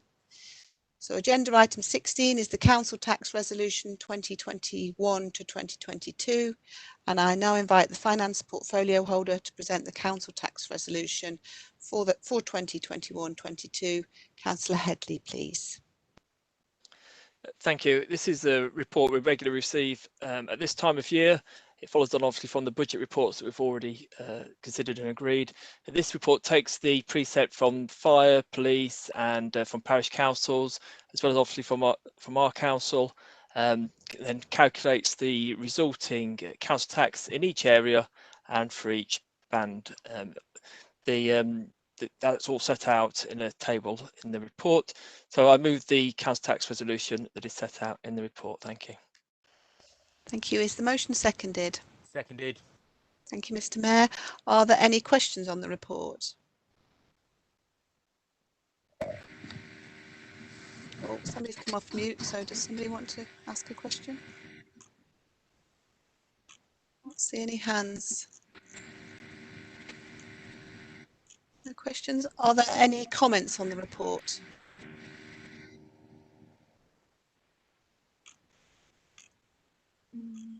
Again, I can't see any. So, Councillor Headley, would you like to sum up, please? Nothing to add, thank you. Thank you.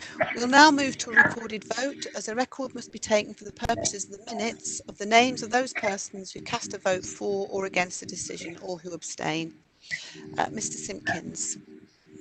Thank you, Madam Speaker. Councillor Abbott. For. Akhtar. For. Atkins. For. Burley. For. Bywater. For. Aswell. For. Coombs. For. Crofts. For. Foley. For. Foster. For. Gallagher. For. Gambold. Sorry, I did it again. 4. Headley. 4. Hendricks. 4. Hill. For. Mr. Mayor. 4. Jackson. For. I take it Councillor Martin Moran Bryant is not rejoined. Councillor Masood, has he rejoined? I believe there's off connection. Thank you. Councillor Hugh. 4. McMurdo. 4. Meader. 4. Moon. 4. Nawaz. 4. Oliver. For. Ryder. 4. Rigby. 4. Charles Rawson. 4. Max Royden. 4. Sampson. 4. Sawyer. 4. Solomon. 4. Sultan. 4. Tower. 4. Valentine. 4. Van. 4. Madam Speaker. 4. Weir. 4. Wheeler. 4. And Wootton. 4. Madam Speaker, that is carried unanimously. Thank you. Thank you very much. We have Councillor Masood also wished to vote for, but thank you. The motion is carried. That concludes agenda item 16, and we now move on to agenda item 17. Agenda item 17 is appointment of an interim chief executive. I now invite Councillor McHugh as chair of the General Purposes Committee to introduce her report on the appointment of an interim chief executive. Councillor McHugh, please. Thank you. So the report is before you. In line with the Constitution, with the Council's Constitution, members of the Executive have been consulted for, I think, a week to determine whether they had any well-founded objections to this proposed appointment, and none were received. So I move the recommendation. Thank you. Is the motion seconded? Seconded, to preserve my right to speak. Thank you, Councillor Headley. Are there any questions?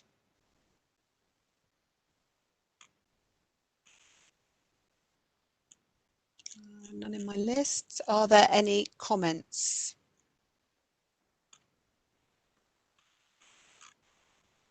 No comments. Okay, thank you. The motion is before the council. A poll has been set up to enable you to vote either for or against the motion or to abstain. You have 1 minute to cast your vote.